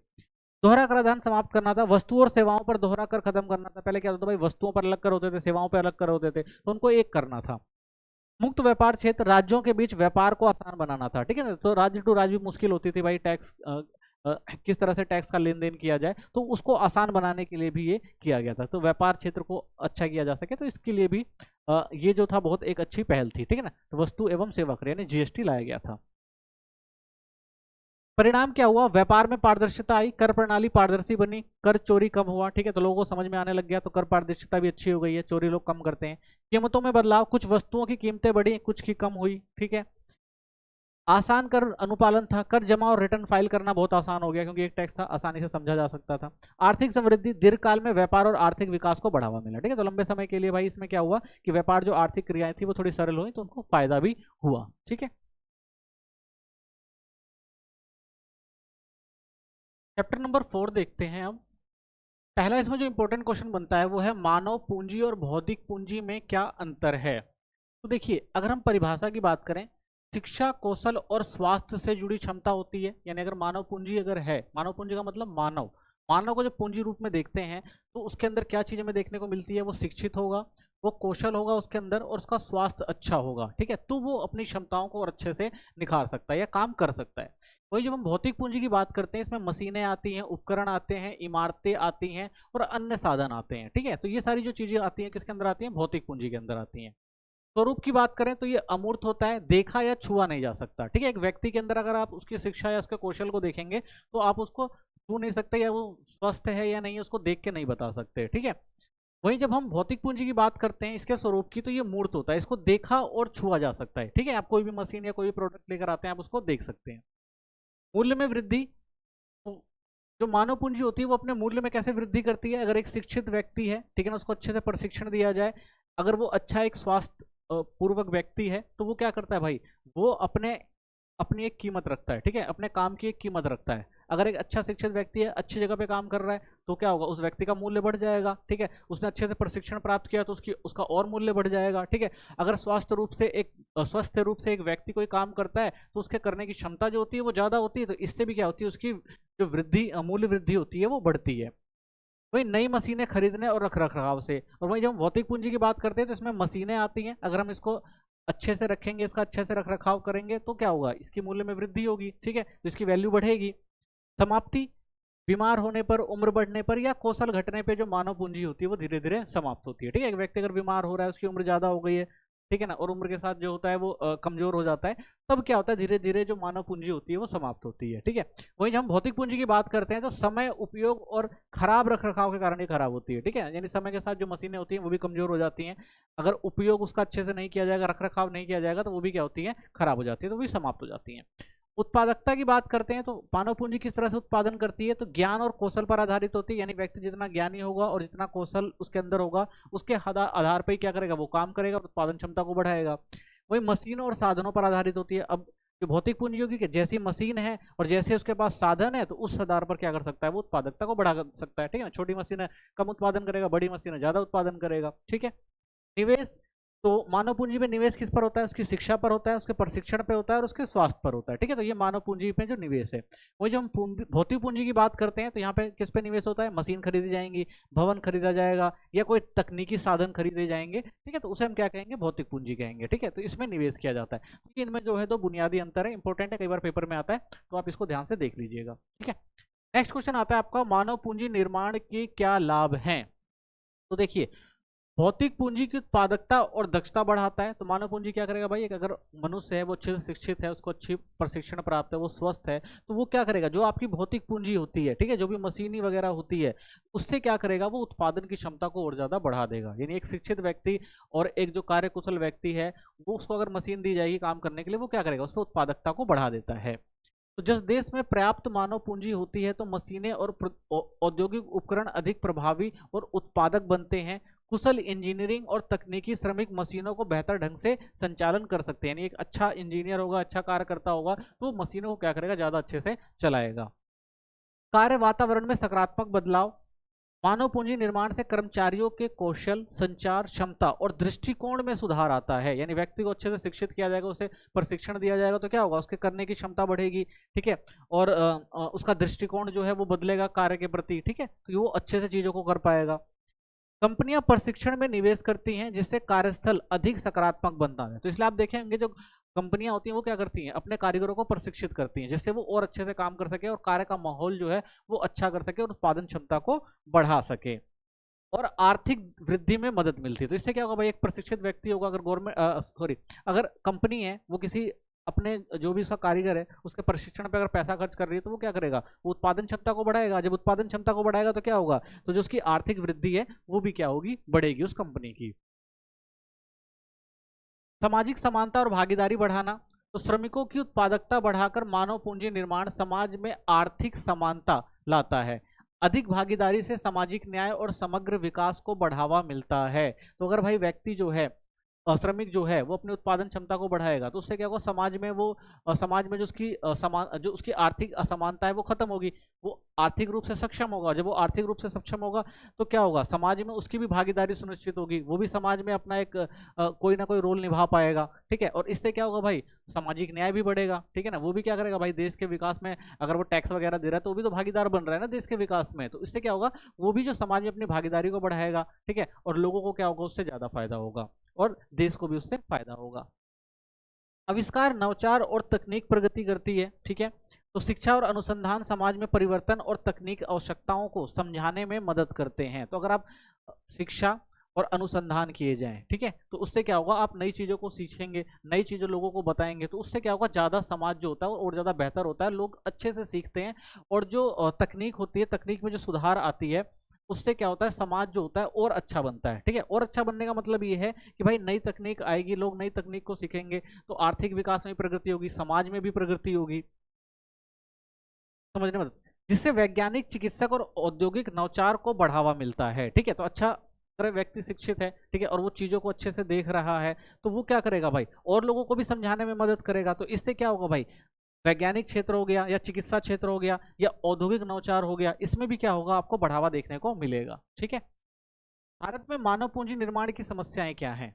देखिए, मानव पूंजी निर्माण की जो प्रमुख समस्याएं आती हैं, सबसे पहली जो समस्या है वो शिक्षा की गुणवत्ता में कमी। तो मानव पूंजी के लिए सबसे इंपॉर्टेंट पहली चीज क्या है, शिक्षा। अगर एक शिक्षित व्यक्ति है तो वो ज्यादा बेहतर तरीके से काम कर पाएगा और चीजों को अच्छे बेहतर से समझ पाएगा। तो बुनियादी सुविधाएं और योग्य शिक्षकों की कमी है। तो भारत में अगर आप देखेंगे, शिक्षा की गुणवत्ता उतनी अच्छी नहीं है, उतनी शिक्षा सुविधाएं नहीं है, उतने अच्छे हर जगह पे आपको टीचर नहीं मिलेंगे, संस्थाएं नहीं मिलेंगी, तो जिससे जो ये गुणवत्ता है मानव पूंजी में कमी रह जाती है और लोग विकास नहीं कर पाते उस क्षेत्र के। असमान शैक्षिक अवसर, तो ग्रामीण, शहरी और अमीर गरीब के बीच शिक्षा का असमान पहुंच, ये भी आप देखते हैं भाई, असमान शैक्षिक अवसर है। जो शिक्षा शहरी क्षेत्रों में मिल जाती है वो ग्रामीण क्षेत्रों की पहुंच से बाहर है। जो अमीर लोग अच्छी शिक्षा ले सकते हैं वो गरीब लोग नहीं ले पाते हैं, तो इसलिए वो पिछड़े रह जाते हैं। स्वास्थ्य सेवाओं की कमी है। स्वास्थ्य सेवाओं का अभाव उत्पादकता को प्रभावित करता है। तो भाई जिस क्षेत्र में ज्यादा लोग बीमार पड़ रहे हैं, ठीक है, तो वो अच्छा उत्पादन नहीं कर पाएंगे, तो वहां पे क्या होगा, आप देखेंगे भाई, वहां पे वो क्षेत्र विकास नहीं हो पाएगा, वहां पे कमियां हमेशा बनी रहेंगी। कौशल विकास का अभाव, व्यावसायिक प्रशिक्षण की कमी से रोजगार के अवसर कम होते हैं। तो भाई कौशल विकास नहीं, यानी लोगों को पता नहीं काम कैसे करना चाहिए और किस तरह से उत्पादकता को बढ़ावा देना चाहिए, तो इसलिए क्या होता है भाई, वो लोग काम नहीं कर पाते। व्यावसायिक प्रशिक्षण उनके पास नहीं होता, चीज़ों को करने का अनुभव उनके पास नहीं होता, तो इससे क्या होता है भाई, उनको रोजगार नहीं मिल पाता। ठीक है, क्योंकि भाई रोजगार तो तभी मिलेगा ना जब वहां पर रोजगार होगा। रोजगार के लिए क्या चाहिए भाई, आजकल अगर आप देखेंगे तो जो एक व्यावसायिक प्रशिक्षण है वो जरूरी होता है। आप कहीं भी काम करने जाएंगे तो आपको क्या पूछा जाता है भाई, आपको कितना तजुर्बा है, ठीक है ना, आपको एक्सपीरियंस कितना है। तो भाई जो बेरोजगार आदमी है उसको एक्सपीरियंस कहाँ से आएगा। ठीक है, तो एक्सपीरियंस के लिए क्या जरूरी है भाई, कि कौशल विकास जो है वो सिखाया जाए लोगों को। ठीक है, ये जब तक नहीं रहेगा तब तक लोग अच्छे से रोजगार नहीं पाएंगे। गरीबी और आर्थिक असुरक्षा है। गरीब लोग शिक्षा और स्वास्थ्य निवेश नहीं कर पाते। सबसे बड़ी समस्या ये भाई, एक गरीब आदमी है वो शिक्षा पे उतना ज़्यादा पैसा खर्च नहीं कर पाता, स्वास्थ्य पे उतना ज़्यादा पैसा खर्च नहीं कर पाता, तो वो अपना आर्थिक विकास भी अच्छे से नहीं कर पाता। असमान निवेश है। सरकारी और निजी संस्थाओं में संसाधनों का असमान वितरण है। अगर आप देखेंगे भाई, सरकारी और जो निजी संस्थान है वहां पर बराबर चीजें आपको देखने को नहीं मिलेगी। ठीक है, आप देखेंगे भाई सरकारी जो चीजें हैं उनमें गवर्नमेंट उतने अच्छे से पैसा नहीं लगा पाती हर क्षेत्र में, क्योंकि भाई जनसंख्या भी ज्यादा है। और वहीं अगर हम देखेंगे जो निजी संस्थान है वो ज्यादा पैसा लगाते हैं, इसलिए ज्यादा अच्छी क्वालिटी देते हैं। ठीक है, तो ये भी एक समस्या है। माइग्रेशन और ब्रेन ड्रेन आपको देखने को मिलता है। कुशल लोगों का विदेशों में पलायन। तो हमारे यहाँ जो भी कुशल लोग होते हैं, अच्छे लोग होते हैं, पढ़े लिखे लोग होते हैं, तो उनको यहाँ पर अगर अच्छे अवसर नहीं मिलते तो वो कहाँ चले जाते हैं, विदेशों में चले जाते हैं, उन्हें वहाँ ज़्यादा अच्छे अवसर, अच्छे पैसे मिलते हैं। तो ये भी एक समस्या है हमारे देश में। नीतियों का अभाव। सरकारी नीतियों और योजनाओं का प्रभाव कार्यान्वयन नहीं हो पाता। तो गवर्नमेंट बहुत सारी नीतियां तो बनाती है, लेकिन उन नीतियों का जो क्रियान्वयन है या उनको लागू करना है वो अच्छे से नहीं हो पाता। तो ये भी जो मानव पूंजी निर्माण की समस्या है। ठीक है, तो ये महत्वपूर्ण मानव पूंजी निर्माण की समस्याएं हैं। मानव पूंजी निर्माण के लिए शिक्षा और स्वास्थ्य का क्या महत्व है। तो दो ही इंपॉर्टेंट चीजें हैं मानव विकास के लिए। तो मानव पूंजी निर्माण में शिक्षा और स्वास्थ्य का अगर हम महत्व देखें तो सबसे पहले शिक्षा की बात करते हैं। कौशल और ज्ञान बढ़ाने से लोग अधिक उत्पादक और कुशल बनेंगे। यानी अगर व्यक्ति के अंदर क्या करी जाए भाई, उनको ज्ञान दे दिया जाए, उनको कौशल को बढ़ा दिया जाए, तो वो क्या करेंगे, अच्छा काम करेंगे, उत्पादन क्षमता को बढ़ाएंगे। उच्च शिक्षा से बेहतर रोजगार और आय में वृद्धि होती है। अगर आप अच्छे शिक्षित हैं, आपको अच्छे से काम आता है, तो आप क्या करेंगे भाई, आपको बेहतर रोजगार मिल जाएगा और प्लस में आपकी आय में भी वृद्धि होगी। शिक्षा आर्थिक विकास और नवाचार को भी प्रोत्साहित करता है। अगर आप एक शिक्षित व्यक्ति हैं तो आपका आर्थिक विकास तो होगा ही, साथ में आप क्या कर सकते हैं, नई चीजों को सीख सकते हैं और नई चीजों को बना सकते हैं, ठीक है, और प्रोत्साहित कर सकते हैं लोगों को भाई। तो ये सब चीजें जो है इंपॉर्टेंट हो जाती हैं शिक्षा में, ठीक है। तो मानव पूंजी अगर निर्माण करना है तो शिक्षा जो है एक महत्वपूर्ण तत्व बनकर उभरता है। दूसरा स्वास्थ्य है। स्वास्थ्य व्यक्ति अधिक कार्यक्षम होता है, यानी एक स्वस्थ व्यक्ति है वो बीमार की तुलना में ज्यादा अच्छे से काम कर सकता है, ज्यादा उत्पादन कर सकता है। बेहतर स्वास्थ्य सेवाएं बीमारियों की रोकथाम और उत्पादन बढ़ाने में मदद करती हैं। अगर अच्छी स्वास्थ्य सेवाएं हैं एक क्षेत्र के अंदर, वहां के सारे व्यक्ति जो हैं वो स्वस्थ हैं, तो उस क्षेत्र के विकास में वो अपनी ज्यादा महत्वपूर्ण भूमिका निभाएंगे। स्वस्थ लोग लंबे समय तक अर्थव्यवस्था में योगदान देते हैं, ठीक है ना। एक स्वस्थ व्यक्ति है तो क्या करेगा भाई, लंबे समय तक अर्थव्यवस्था में योगदान देगा, तो इससे क्या होगा, आर्थिक विकास होगा। तो मानव पूंजी निर्माण के लिए ये दो चीजें बहुत ज्यादा इंपॉर्टेंट हो जाती हैं। भारत में उच्च शिक्षा के छात्रों के बीच बेरोजगारी की दर अधिक क्यों है, जबकि कम पढ़े लिखे लोगों के बीच बेरोजगारी कम है? इसके समाधान के लिए सरकार को क्या कदम उठाना चाहिए? तो आप ये भी चीज देखेंगे भाई, जो जितना ज्यादा पढ़ा लिखा है वो उतना आपको बेरोजगार दिखेगा, जो कम पढ़ा लिखा है वो तो कुछ ना कुछ काम करता आपको दिख जाएगा। तो ये एक बड़ी समस्या है, इसके लिए सरकारों को कई कदम उठाने चाहिए। तो उच्च शिक्षा के छात्रों में बेरोजगारी के प्रमुख कारण क्या है, पहले ये समझते हैं कि भाई जो जितना ज्यादा शिक्षित है वो उतना बेरोजगार क्यों दिखने को मिलता है आपको। कौशल की कमी होती है। देखिए, उच्च शिक्षा के पाठ्यक्रम में रोजगार योग्य व्यवहारिक कौशल का अभाव है। यानी आप देखेंगे तो भाई वो शिक्षा तो ग्रहण कर सकते हैं, कर लेते हैं, लेकिन जो वो शिक्षा ग्रहण करते हैं जब वो कहीं काम लेने जाते हैं तो वो शिक्षा वहां पर काम में नहीं आती। तो सबसे बड़ी समस्या तो ये है कि भाई उस तरह का पाठ्यक्रम नहीं है लोगों के पास जो उनको रोजगार दिला सके। अप्रासंगिक शिक्षा प्रणाली, उद्योग की जरूरतों से मेल ना खाने वाली शिक्षा, यानी जो एक उद्योग से संबंधित जो शिक्षा है, यानी जो लोगों को रोजगार दे सकती है, वो तो पाठ्यक्रम में शामिल नहीं किया जाता। जो शिक्षा वो ग्रहण कर रहे हैं वो कहीं आगे काम नहीं आ रही उनको।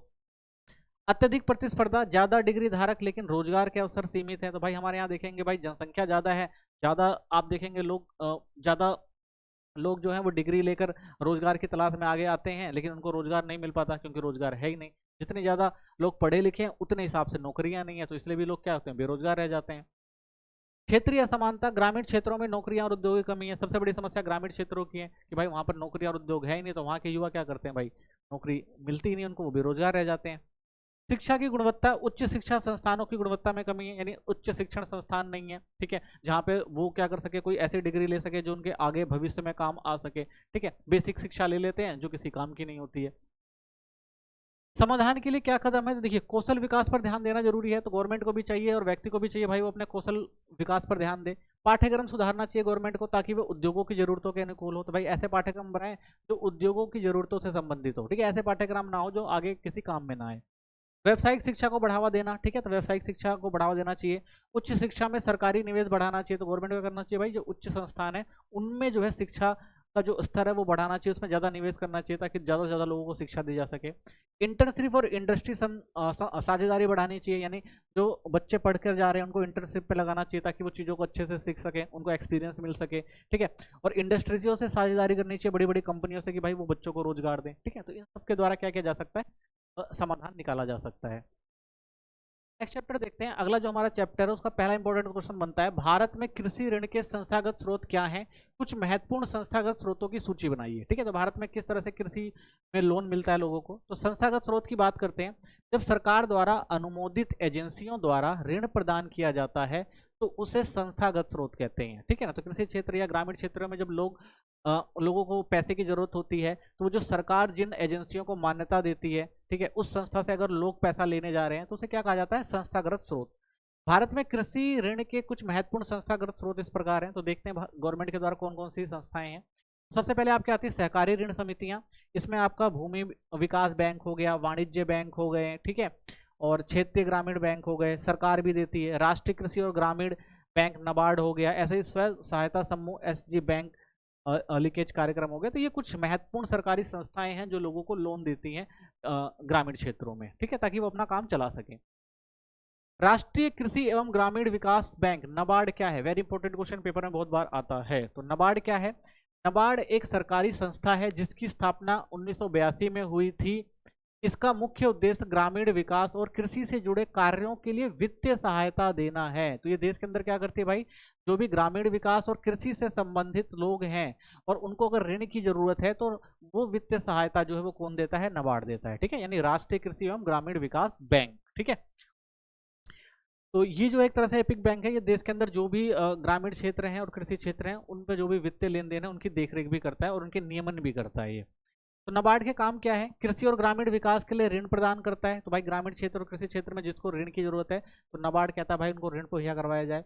ग्रामीण क्षेत्रों में बुनियादी ढांचा विकसित करता है, तो जो भी बुनियादी ढांचे हैं उनको अच्छे बनाने के लिए काम किया जाता है।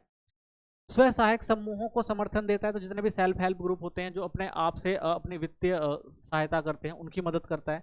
कृषि प्रसंस्करण और विपणन को बढ़ावा देता है, तो कृषि क्षेत्र में जो भी बाजार वगैरह बनाने हो गए और जो भी उनकी फसलें हैं उनको बाजारों तक पहुंचाना वगैरह हो गया, उनका भंडारण करना हो गया, तो उन सब चीज़ों को आगे बढ़ाने के लिए मदद करता है।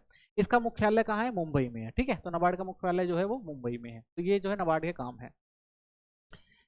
कृषि विपणन प्रणाली में सुधार के लिए सरकार द्वारा शुरू किए गए कौन कौन से उपाय हैं? तो देखिए सरकार ने कृषि विपणन में सुधार के लिए कई कदम उठाए हैं। ठीक है, सबसे पहले विनियमित बाजार किया है, यानी पारदर्शी बिक्री व्यवस्था से किसानों को उचित मूल्य मिलता है। तो ऐसे बाजार बनाए गए हैं जहां पर किसान क्या कर सकते हैं भाई, पारदर्शी बाजार है जहां पर वो देख सकते हैं कि भाई क्या रेट चल रहा है और किस रेट में उनको खरीदना और बेचना है। ठीक है, सहकारी समितियां हैं, तो सामूहिक बिक्री से बेहतर मूल्य प्राप्त होता है, तो गवर्नमेंट ने बहुत सारी सहकारी समितियां बना रखी हैं, तो लोग क्या कर सकते हैं, इकट्ठा होकर वहां पर आपसी लेन देन कर सकते हैं। भंडारण सुविधाएं हैं, उपज को सही समय पर बेचने में मदद मिलती है, तो भंडारण सुविधाएं दे रखी हैं। किसान चाहे तो भाई वहां पर अपने सामान को, अपने अनाज को भंडार करके रख सकता है, जब उसको लगे भाई उचित मूल्य मिल रहा है तो उस टाइम वो बेच सकता है। सब्सिडी वाला परिवहन, शहरी बाजारों में उपज लाने में सहायता है, तो गवर्नमेंट ने भाई सब्सिडी वाले परिवहन लगा रखे हैं कि अगर आप चाहें अपने गांव से या शहरों तक अगर आपको अपना सामान पहुंचाना है शहरी बाजारों तक, तो आप इन सब्सिडी वाले परिवहन का यूज कर सकते हैं। यहाँ पे आपको पैसा कम देना पड़ता है। सूचना प्रसार, मीडिया के जरिए मूल्य और बिक्री की जानकारी, तो गवर्नमेंट क्या करती है भाई, मीडिया के द्वारा न्यूज़ वगैरह पे या अखबारों वगैरह में समय समय पर देती रहती है कि भाई क्या फसल का मूल्य है, कितना बिकना चाहिए, तो ये सब चीज़ें जानकारी देती है, जिससे किसानों को आसानी होती है भाई, ताकि वो अपने जो भी उनका फसल है उनका सही मूल्य उनको मिल सके। एमएसपी नीति, न्यूनतम समर्थन मूल्य से फसल की निश्चित कीमत पर खरीद होती है, तो भाई एमएसपी तय कर दिया गया है, तो इससे क्या होता है भाई कि जो भी जो मैक्सिमम सेलिंग प्राइस होता है उससे ये फायदा हो जाता है कि किसान को घाटा नहीं होता। वो एक प्राइस तय कर दिया जाता है जिसमें किसान का मुनाफा होता है, तो वो उस पर ही अपना सामान बेचता है। अगर कोई नहीं खरीदता तो गवर्नमेंट उस प्राइस पर खुद खरीद लेती है, तो उससे किसानों को फायदा होता है। ठीक है, सहकारी समितियां क्या हैं और इनके उद्देश्य क्या होते हैं? ठीक है, तो सहकारी समितियां क्या हैं? सहकारी समितियां ऐसे संगठनों का समूह होती है जहां लोग एक साथ मिलकर सामूहिक रूप से आर्थिक, सामाजिक और सांस्कृतिक उद्देश्य को पूरा करते हैं। ठीक है, तो बहुत सारे जो लोग हैं एक साथ मिलकर जो भी उनको सामूहिक तौर पर काम करना होता है, चाहे वो आर्थिक रूप से हो, सांस्कृतिक रूप से हो या सामाजिक रूप से, तो एक साथ मिलकर जो भी उनके उद्देश्य होते हैं उनको वो पूरा करते हैं। तो ऐसी जो समितियां होती हैं उनको सहकारी समिति कहते हैं। सहकारी समितियों के उद्देश्य क्या होते हैं? तो सामूहिक क्रय विक्रय करना होता है, तो सामूहिक रूप से उत्पादन खरीदने और बेचने में मदद करता है, यानी लोग एक जगह इकट्ठा होते हैं, आपस में उनकी बॉन्डिंग होती है, उनको जो सामान खरीदना है बेचना है वो सब वो आपस में तय करते हैं। उचित मूल्य, किसानों को उनकी उपज का उचित मूल्य दिलाना काम होता है भाई, कि जो भी उनका उचित मूल्य वो मिल जाए उनको। लागत कम करना, बीज, उर्वरक और उपकरण सस्ती दरों पर उपलब्ध कराना। ठीक है, तो वहाँ पर ये जो भी उत्पादन से संबंधित चीज़ें हैं, संसाधन है, उनको कम कीमत पे अच्छे लागत पर उनको दिलाना ताकि वो अच्छे से खेती कर पाएँ। वित्तीय सहायता, सदस्यों को सस्ती दरों पर ऋण प्रदान करना, और अगर किसी को भाई ऋण की जरूरत है, उसके पास पैसे नहीं है उत्पादन के लिए, कृषि वगैरह के लिए, तो वो यहाँ से ऋण भी ले सकते हैं। शिक्षा और जागरूकता, सदस्यों को आधुनिक कृषि और विपणन तकनीक के बारे में जानकारी देती है, तो ये संस्थाएं क्या करती हैं भाई कि कृषि में कौन सा आधुनिक चीजें आई हैं, ठीक है ना, और व्यापार कैसे करना है, अपने सामान को कहाँ और कैसे बेचना है, तो ये सारी जानकारी देते हैं। सामुदायिक विकास, ग्रामीण बैंकों के सामाजिक और आर्थिक विकास में योगदान देते हैं। ठीक है ना, तो ग्रामीण क्षेत्रों में जो भी सामाजिक और आर्थिक विकास है उसमें भी ये जो एक साथ मिलकर योगदान देते हैं। अगला क्वेश्चन आता है स्वयं सहायता समूह, सेल्फ हेल्प ग्रुप क्या होते हैं, महत्व बताइए। तो देखिए स्वयं सहायता समूह एक संगठनात्मक ढांचा है जो कमजोर वर्ग के लोगों, विशेषकर ग्रामीण गरीबों की आर्थिक और सामाजिक स्थिति सुधारने के लिए बनाया गया है। ठीक है, इसका मुख्य उद्देश्य उन लोगों की मदद करना होता है जिनकी औपचारिक बैंकिंग सेवाओं तक पहुंच नहीं होती, जैसे छोटे और सीमांत किसान, कृषि और गैर कृषि मजदूर और कारीगर। तो सेल्फ हेल्प ग्रुप क्या होते हैं भाई, एक गांव में बहुत सारे लोग इकट्ठा होते हैं, ठीक है, वो अपना एक ग्रुप बना लेते हैं, कहते हैं भाई कि हम क्या करेंगे, एक निश्चित राशि जो है इस में जमा करेंगे। ठीक है, सारे लोग मिलकर एक, मान लीजिए एक हेल्प ग्रुप बना लिया उन्होंने, और उन्होंने कहा भाई कि हम एक ग्रुप बना दिया, उसमें एक कोई भी एक हेड हो जाएगा और सारा पैसा उसको जमा किया जाता है, और जब जिसको जरूरत होती है वो वहां से पैसा ले भी सकता है। अब जो पैसा लेगा उसको क्या पैसा लेगा उसको क्या देना पड़ेगा, ऋण देना पड़ेगा, लेकिन वो कम मात्रा में होता है। ठीक है, तो इससे क्या होता है कि एक बंदे की मदद हो जाती है। मान लीजिए, ठीक है, अगर मान लीजिए वहां पे लोग हैं, 100 लोग पैसा जमा कर रहे हैं, ठीक है, और मान लीजिए 10 लोगों को पैसे की जरूरत है, तो 10 लोग क्या करेंगे भाई, ये 100 लोगों ने जो पैसा जमा किया है, ठीक है, तो उस पैसे में से क्या होगा, इन 10 लोगों को पैसा दे दिया जाएगा, ठीक है, और पैसा दिया जाएगा तो क्या दिया जाएगा, कम इंटरेस्ट रेट पे पैसा दिया जाएगा, तो इससे फायदा क्या होगा भाई, कि जो 10 लोग हैं अगर इनको पैसे की जरूरत है तो इनको पैसे भी मिल जाएंगे, और प्लस में भाई जिन्होंने पैसा जमा कराया है, क्योंकि ये लोग क्या दे रहे हैं, ये लोग ब्याज भी देंगे, ठीक है, तो उस ब्याज का फायदा किसको मिलेगा, जिन्होंने अपना पैसा जमा करा रखा है, ठीक है, तो इस तरह से एक दूसरे की सहायता करते हैं सेल्फ हेल्प ग्रुप के द्वारा, ठीक है, ज्यादातर आप देखेंगे ग्रामीण क्षेत्रों में देखने को मिलेगा, और महिलाएं जो सबसे ज्यादा सक्रिय आपको देखने को मिलेंगी सेल्फ हेल्प ग्रुप में। मुख्य बिंदु क्या है, जो सेल्फ हेल्प ग्रुप सदस्य हैं नियमित रूप से छोटे छोटे बचत करते हैं, ठीक है, एकत्रित धन से सदस्यों को कम ब्याज दर पर ऋण दिया जाता है, ऋण को छोटी किस्तों में चुकाना होता है, मार्च 2012 से 43 लाख से अधिक एसएच बैंकिंग प्रणाली से जुड़े हुए हैं, ठीक है, तो ये लोग किससे जुड़े होते हैं, बैंक से भी जुड़े होते हैं, ठीक है, जो भी पैसा कलेक्शन आता है ये लोग अपने बैंक में भी रखते हैं, ठीक है, ताकि वो सेफ रहे। एसएचजी ने महिलाओं के साथ सशक्तिकरण में अहम भूमिका निभाई है, तो आप देखेंगे भाई महिलाओं का सशक्तिकरण हुआ है इससे, ज्यादातर आप देखेंगे सेल्फ हेल्प ग्रुप में जो महिलाएं हैं ये सब चीजें करती हैं, वो अपनी छोटी छोटी बचतें करती हैं इन क्षेत्रों में। उधार का मुख्य उद्देश्य उपभोग से जुड़ा है, जबकि कृषि उद्योगों के लिए लोग कम उधार लेते हैं, लेकिन एक इसमें समस्या आप ये देखने को मिलेगी कि ज्यादातर जो लोग यहाँ पे उधार लेते हैं उनका उद्देश्य जो होता है स्वयं उपभोग होता है, यानी वो अपने कार्यों के लिए लेते हैं, ऐसा नहीं कि भाई वो कोई बिजनेस करना चाहते हैं, अपने काम को बढ़ाने के लिए वो लोन लेते हैं, ज्यादातर वो अपने उद्देश्य के लिए लोन लेते हैं, तो एक ये थोड़ी सी कमी आपको यहाँ पे देखने को मिलती है। भारत में खाद्य सुरक्षा सुनिश्चित करने के लिए सरकार द्वारा अपनाए गए विभिन्न नीतिगत साधनों को परिभाषित करें एवं इनके महत्व पर चर्चा करें। तो गवर्नमेंट ने किस तरह से भाई खाद्य सुरक्षा को बढ़ावा दिया है, तो विभिन्न नीतिगत साधन लिए उन्होंने। सबसे पहले भाई न्यूनतम समर्थक मूल्य दिया है, एमएसपी तय किया हुआ है। किसानों के हितों की रक्षा के लिए सरकार कृषि उत्पादक जैसे गेहूं, चावल, मक्का, कपास, गन्ना, दालें आदि को न्यूनतम समर्थन मूल्य तय करती है कि भाई ये जो मैक्सिमम सेलिंग प्राइस है इससे कम में किसान नहीं बेचेंगे, क्यों, क्योंकि उससे भाई कम में उन्हें घाटा होता है, तो कोई भी भाई जो किसान है वो जो उत्पादन कर रहा है वो घाटे के लिए थोड़ा ना कर रहा है। यह एक प्रकार का ऑफर मूल्य होता है जिस पर सरकार किसानों से किसी भी मात्रा में अनाज खरीदने के लिए तैयार रहती है, ठीक है, मान लीजिए अगर उनका सामान नहीं बिक रहा है तो एक एमएसपी जो मूल्य होता है सरकार क्या करती है, उस मूल्य पे किसानों से अपना जो भी उनका अनाज होता है वो खरीद लेती है, ठीक है, तो इससे क्या होता है किसानों को फायदा होता है, ठीक है, न्यूनतम समर्थन मूल्य तय करती है गवर्नमेंट। दूसरा, बफर स्टॉक का रखरखाव। भारतीय खाद्य निगमन एफसीआई न्यूनतम समर्थन मूल्य पर गेहूं और चावल खरीदकर बफर स्टॉक जमा करता है, तो भाई जब क्या करते हैं, जब किसानों का नहीं बिक रहा होता है तो वो क्या करते हैं भाई, गवर्नमेंट उसे एमएसपी पे खरीद लेती है और वो क्या करती है, बफर स्टॉक रख लेती है, ताकि भविष्य में अगर कभी समस्या आए तो इस अनाज का उपयोग किया जा सके, या जो गरीब लोग हैं उनको जो भी आपकी गवर्नमेंट की नीतियां होती हैं भाई, कम दाम में राशन वगैरह मुहैया करवाना, तो ये अनाज जो है जो खरीदा जाता है गवर्नमेंट के द्वारा, ये इन्हीं कामों में लगाया जाता है। बफर स्टॉक अधिशेष उत्पादन वाले वर्षों में बनाया जाता है और इसे आपूर्ति की कमी व प्राकृतिक आपदाओं में समय पर उपयोग किया जाता है। तो गवर्नमेंट देखती है भाई जब ज्यादा अधिशेष बचा हुआ है, अनाज बचा हुआ है, ज्यादा स्टॉक है, तो गवर्नमेंट उसे खरीद लेती है और बचा के रख लेती है, और जब जरूरत होती है भाई, मान लीजिए प्राकृतिक आपदा आ गई, कोई समस्या आ गई, तो क्या करती है, इसका वितरण करती है। इसमें आपूर्ति में स्थिरता बनी रहती है और कीमतों में नियंत्रण रखने में मदद मिलता है, ठीक है, तो इससे क्या होगा भाई, आपूर्ति जो होती है वो लगातार होती रहती है, और इससे ये भी होता है कि भाई कि कोई ऐसा ना हो कि शॉर्टेज हो जाए और चीजों के जो दाम है वो बढ़ जाए, ठीक है, तो इस पर भी कंट्रोल किया जाता है। सार्वजनिक वितरण प्रणाली। हमारे देश में सार्वजनिक वितरण प्रणाली राशन दुकानों और उचित मूल्यों की दुकानों के माध्यम से संचालित किया जाता है। तो आपने देखा भाई गवर्नमेंट क्या करती है भाई, सार्वजनिक वितरण प्रणाली के द्वारा कम दामों पर लोगों को क्या मुहैया करवाती है, अनाज मुहैया करवाती है। तो ये दुकानें गेहूं, चावल, मिट्टी का तेल आदि आवश्यक वस्तुएं बाजार मूल्य से कम कीमत पर समाज के कमजोर वर्गों के लिए उपलब्ध कराई जाती हैं, ठीक है, तो गवर्नमेंट क्या करती है भाई, जो भी गवर्नमेंट ने राशन की दुकानें खोल रखी हैं तो उनमें क्या करती है, इन सामान को भिजवाती है और कम दामों पर लोगों तक मुहैया करवाती है। श्वेत क्रांति क्या है, देखिए श्वेत क्रांति भारत में दुग्ध उत्पादन और डेयरी उद्योग के विकास के लिए शुरू की गई एक प्रमुख आर्थिक और सामाजिक क्रांति थी। तो श्वेत क्रांति का मतलब भाई दूध का जो उत्पादन था उसको बढ़ाना था, दूध के उत्पादन को बढ़ाने के लिए करी गई थी। तो इससे क्या हुआ भाई, आर्थिक लाभ भी कमाना था और प्लस में जो समाज में जिन लोगों के पास रोजगार नहीं है तो सामाजिक जो प्रक्रिया है उनको भी बढ़ाना, यानी समाज में लोगों को रोजगार भी दिलाना था।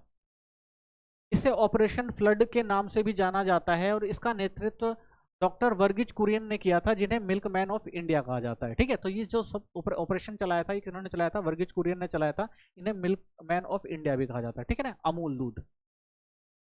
श्वेत क्रांति का मुख्य उद्देश्य था भारत को दुग्ध उत्पाद में आत्मनिर्भर बनाना और किसानों की आय में वृद्धि करना। तो मुख्य उद्देश्य क्या था भाई, कि भाई भारत के अंदर जो दुग्ध उत्पादन है उसको बढ़ावा मिले और प्लस में किसानों को क्या मिले, एक विकल्प मिले, ठीक है, ताकि उनकी आय में वृद्धि हो सके दूध के माध्यम से।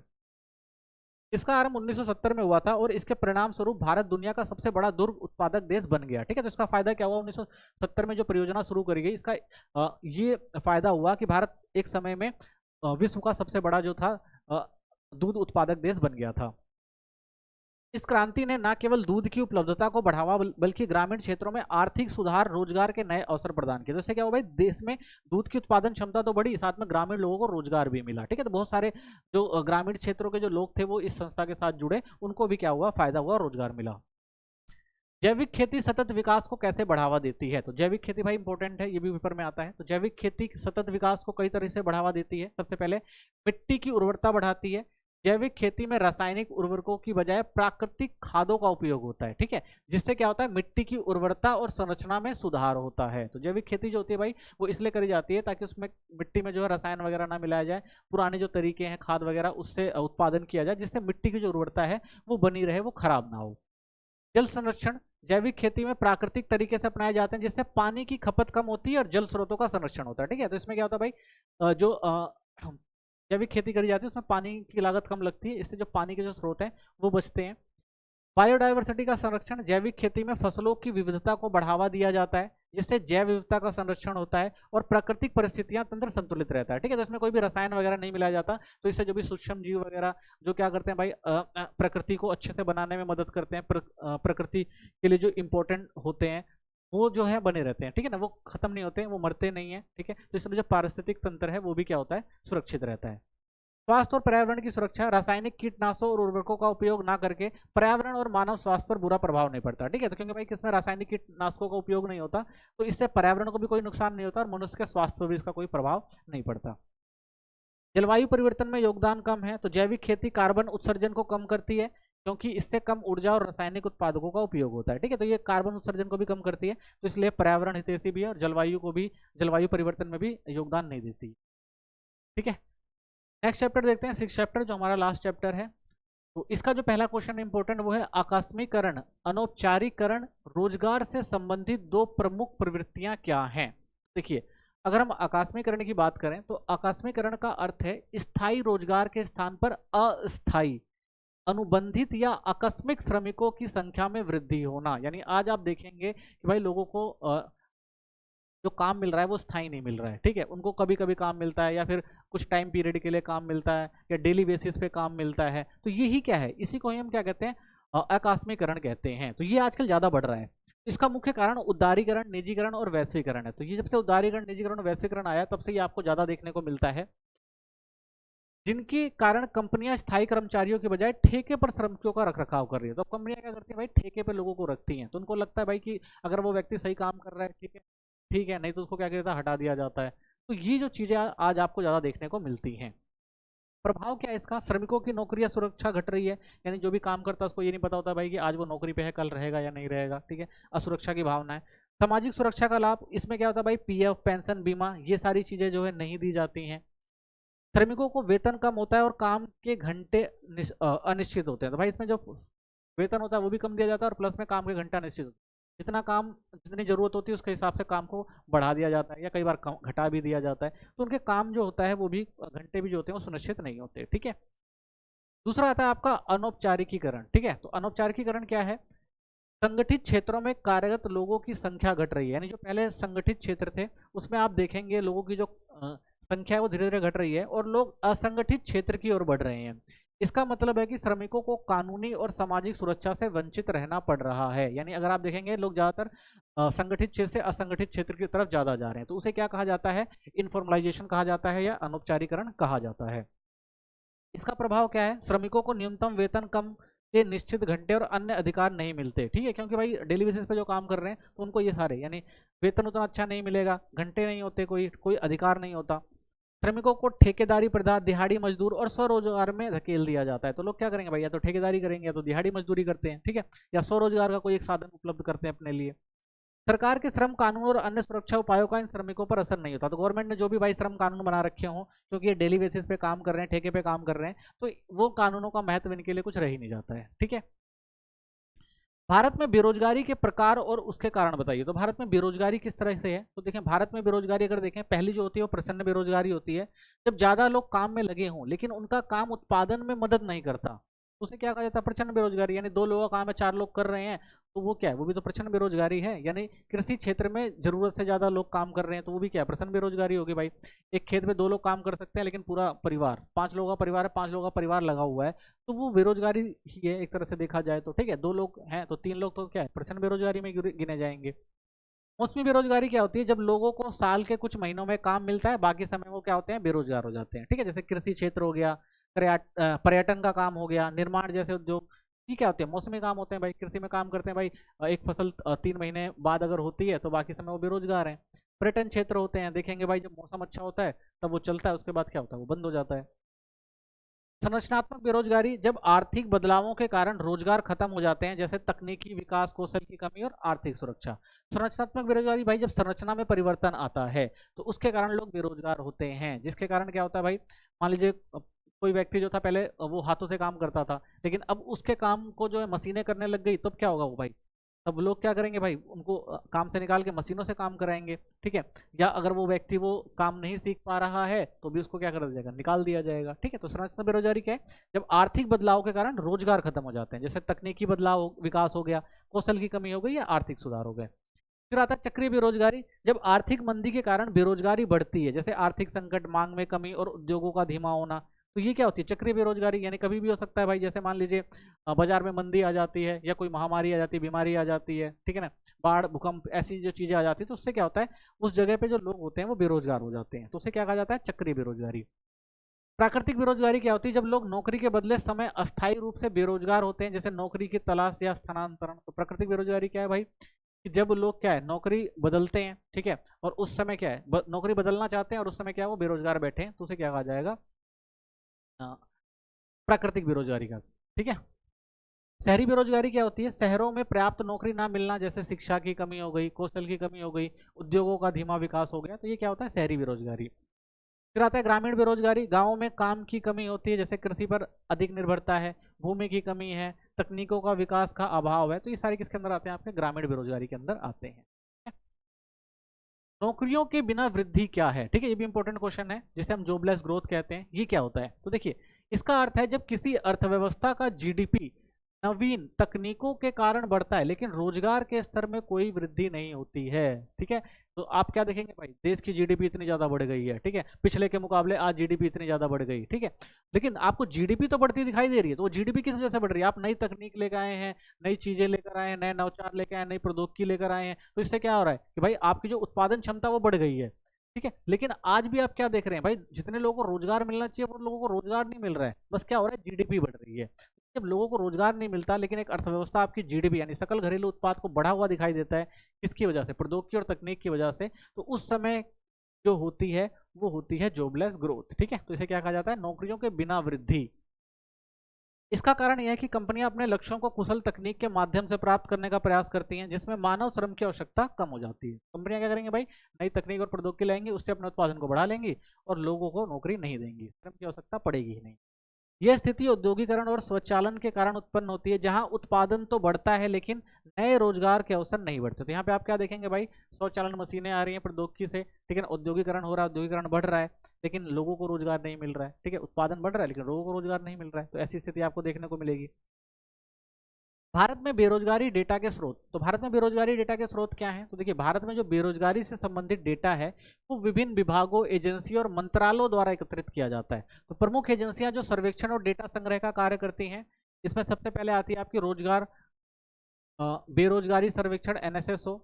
यह भारत की श्रम शक्ति से संबंधित सबसे व्यापक सर्वेक्षण है, पहली बार 1955 में आयोजित किया गया था और 1972 से 73 से हर 5 साल में किया जाता है। ठीक है, तो इसमें आंकड़े देखते हैं कि भाई कितने लोग बेरोजगार हैं, कितने लोगों को काम नहीं मिल रहा है। दूसरा है जनगणना, मुख्य गौण और गैर कार्यशील लोगों का डेटा एकत्रित करता है, यहाँ 10 साल में आयोजित किया जाता है, लेकिन इससे आंकड़ों को अधिक ध्यान नहीं दिया जाता। तो इसमें भी आप देखेंगे कि जब जनगणना होती है तो उसके साथ ये भी देख लिया जाता है भाई कौन किसके पास रोजगार है, कौन बेरोजगार है। रोजगार और प्रशिक्षण महानिदेशालय, डीजीईटी, यह राष्ट्रीय स्तर पर व्यावसायिक प्रशिक्षण और रोजगार सेवाओं से जुड़े कार्यों में समन्वय के लिए शीर्ष संगठन है। ये भी रोजगार की संरचना, व्यावसायिक ढांचे और कर्मचारियों की शैक्षिक प्रोफाइल से संबंधित जानकारी प्रदान करती हैं। ठीक है, तो ये सारी संस्थाएं हैं जो भारत में जो बेरोजगारी से संबंधित या लोग कौन से क्षेत्र में काम कर रहे हैं, इन सब चीज़ों का डेटा रखती हैं। बेरोजगारी के प्रमुख कारण क्या हैं? तो देखिए, बेरोजगारी का सबसे पहला कारण है आबादी में वृद्धि। तेजी से बढ़ती जनसंख्या के कारण रोजगार के अवसर पर्याप्त नहीं हो पा रहे हैं। अब देश के अंदर जनसंख्या उस तेजी से बढ़ती है जिस तेजी से काम धंधे नहीं बढ़ पा रहे हैं। शिक्षा प्रणाली की कमी है, शिक्षा का व्यवहारिक ज्ञान और कौशल आधारित ना होना। तो यहाँ पर अगर आप देखेंगे, जो ज्ञान दिया जाता है स्कूलों में, वो क्या होता है? व्यवहारिक होता है, कौशल युक्त नहीं होता। ठीक है, इसलिए लोगों को काम नहीं मिलता। कृषि पर निर्भरता जाता है, बड़ी संख्या का कृषि पर अत्यधिक निर्भर होना जो कम रोजगार प्रदान करता है। ज्यादातर आज भी देखेंगे आप, जनसंख्या ग्रामीण क्षेत्र में लोग किसमें लगे हुए हैं? कृषि में लगे हुए हैं, लेकिन उससे ज्यादा फायदा तो मिलता नहीं है, वो रोजगार का एक परमानेंट साधन तो है नहीं। औद्योगिक विकास की कमी, उद्योगों में रोजगार के अवसर की कमी है। तो उद्योग क्षेत्र में देखेंगे इतने ज्यादा उद्योग नहीं है जितनी ज्यादा जनसंख्या है, तो वहां पे भी रोजगार की कमी आपको देखने को मिलेगी। तकनीकी परिवर्तन, तकनीकी उन्नति के कारण कुशल श्रमिकों की मांग बढ़ी है, जिससे अनुकूलन में कठिनाई हो गई है। तो भाई तकनीक नहीं है उतनी, तो कुशल श्रमिक बन नहीं पाते। ठीक है, तो उनको काम भी नहीं मिल पाता, तो इससे भी क्या है, बड़ी समस्या रहती है। असमान आर्थिक विकास है, शहरों में अधिक रोजगार और ग्रामीण क्षेत्रों में कम अवसर है। तो आप देखेंगे भाई, शहरों में आपको ज्यादा रोजगार देखने को मिलेगा, शहरों में भीड़ भी ज्यादा देखने को मिलेगी। गाँव में कंपनियां और ये सब चीजें हैं नहीं, उद्योग धंधे हैं नहीं, तो यहाँ पे क्या आपको बेरोजगारी देखने को मिलती है। भारत में बेरोजगारी की समस्या को हल करने के लिए सरकारी नीतियां और कार्यक्रम, तो देखिए, महात्मा गांधी राष्ट्रीय ग्रामीण रोजगार गारंटी योजनाएं गवर्नमेंट के द्वारा अपनाई गई थी, जिससे गवर्नमेंट चाहती है कि भाई कि कुछ लोगों को तो काम मिल सके जो बेरोजगार हैं। तो इसमें गारंटी दी गई थी, तो ग्रामीण क्षेत्रों में 100 दिनों का रोजगार गारंटी है। ठीक है, तो भारत में बेरोजगारी कम करने के लिए बहुत सारी गवर्नमेंट ने बहुत सारे नीतियां बना रखी हैं, बहुत सारे कार्यक्रम चला रखे हैं। तो उन्हीं कार्यक्रम में एक ये मनरेगा है आपका, महात्मा गांधी राष्ट्रीय ग्रामीण रोजगार गारंटी योजना। तो ग्रामीण क्षेत्रों में ये क्या करते हैं भाई, छोटे मोटे काम करवाते हैं, जिससे जो ग्रामीण क्षेत्र के लोग हैं उनको कम से कम 100 दिन का रोजगार देने की गारंटी देते हैं ये। अगर 100 दिन का उनको रोजगार नहीं मिलता तो वो 100 दिन के पैसे भी उनको दिए जाते हैं। अगर काम नहीं मिल रहा फिर भी उनको 100 दिन के पैसे दिए जाते हैं। तो इससे क्या होता है भाई, कुछ आर्थिक रूप से मदद हो जाती है उन लोगों की। प्रधानमंत्री कौशल विकास योजना, युवाओं के कौशल विकास के लिए प्रशिक्षण। तो ये एक कार्यक्रम है जिससे युवाओं को भाई कौशल सिखाया जाता है, किस तरह से वो अपना भविष्य में आर्थिक विकास कर सकें, लोगों के रोजगार क्रिएट कर सके अपने लिए। मेक इन इंडिया, विनिर्माण क्षेत्र में रोजगार के अवसर बढ़ाना था। तो एक नीति अपनाई गई थी भाई, मेक इन इंडिया की, देश के अंदर सारा सामान बनाया जाएगा, इससे देश के लोगों को रोजगार मिलेगा। ठीक है, देखिए ये भी पहल करी गई थी गवर्नमेंट के द्वारा। स्टार्टअप इंडिया, उद्यमशीलता को प्रोत्साहित कर नए रोजगार सृजन करना। तो एक स्टार्टअप इंडिया कि भाई जो भी नया स्टार्टअप करना चाहता है, गवर्नमेंट क्या करेगी, उनकी मदद करेगी, उनको प्रोत्साहन देगी। ठीक है, उनको लोन वगैरह प्रोवाइड कराएगी। तो गवर्नमेंट ने भी एक पहल करी थी भाई, जिससे लोग क्या कर सके, कोई काम कर सके और लोगों को रोजगार दे सके। ठीक है, तो ये भी एक पहल थी। प्रधानमंत्री रोजगार सृजन योजना, छोटे उद्यमों के लिए वित्तीय सहायता देना। तो जो भी छोटे छोटे उद्योग हैं उनको अगर वित्तीय सहायता की जरूरत होती है तो इसके तहत उनको मुहैया करवाया जाता है। राष्ट्रीय शहरी आजीविका मिशन, शहरी गरीबों को रोजगार और कौशल विकास से जोड़ने का काम करती है ये योजना। डिजिटल इंडिया, डिजिटल क्षेत्र में रोजगार के अवसर बढ़ाना। तो आजकल डिजिटलाइजेशन ज़्यादा हो गया है, तो डिजिटल क्षेत्र में लोगों को ज़्यादा से ज़्यादा रोजगार मिल सके। तो ऐसे बहुत सारे प्लेटफॉर्म गवर्नमेंट ने बनाने की कोशिश करी है। ठीक है, तो ये कुछ गवर्नमेंट की जो पहल है, जिसके द्वारा बहुत सारे कार्यक्रम बनाए गए हैं गवर्नमेंट के द्वारा कि भाई लोगों को रोजगार किसी न किसी तरह दिलाया जा सके। ठीक है, लास्ट आता है आपका प्रधानमंत्री मुद्रा योजना, छोटे व्यापारियों को ऋण प्रदान कर रोजगार प्रोत्साहन करना। प्रधानमंत्री मुद्रा योजना के तहत भाई, अगर आप छोटे उद्यमी हैं, आप कोई उद्योग धंधा शुरू करना चाहते हैं, तो इसके तहत आपको लोन दिया जाता है ताकि आप क्या कर सकें, एक स्वरोजगार अपने लिए बना सकें। ठीक है, तो इसी के साथ ये जो हमारा इंपॉर्टेंट क्वेश्चन की वीडियो थी वो खत्म होती है। चैनल को सब्सक्राइब करें, वीडियो को लाइक करें, अगर कोई कमेंट हो तो जरूर करें। धन्यवाद।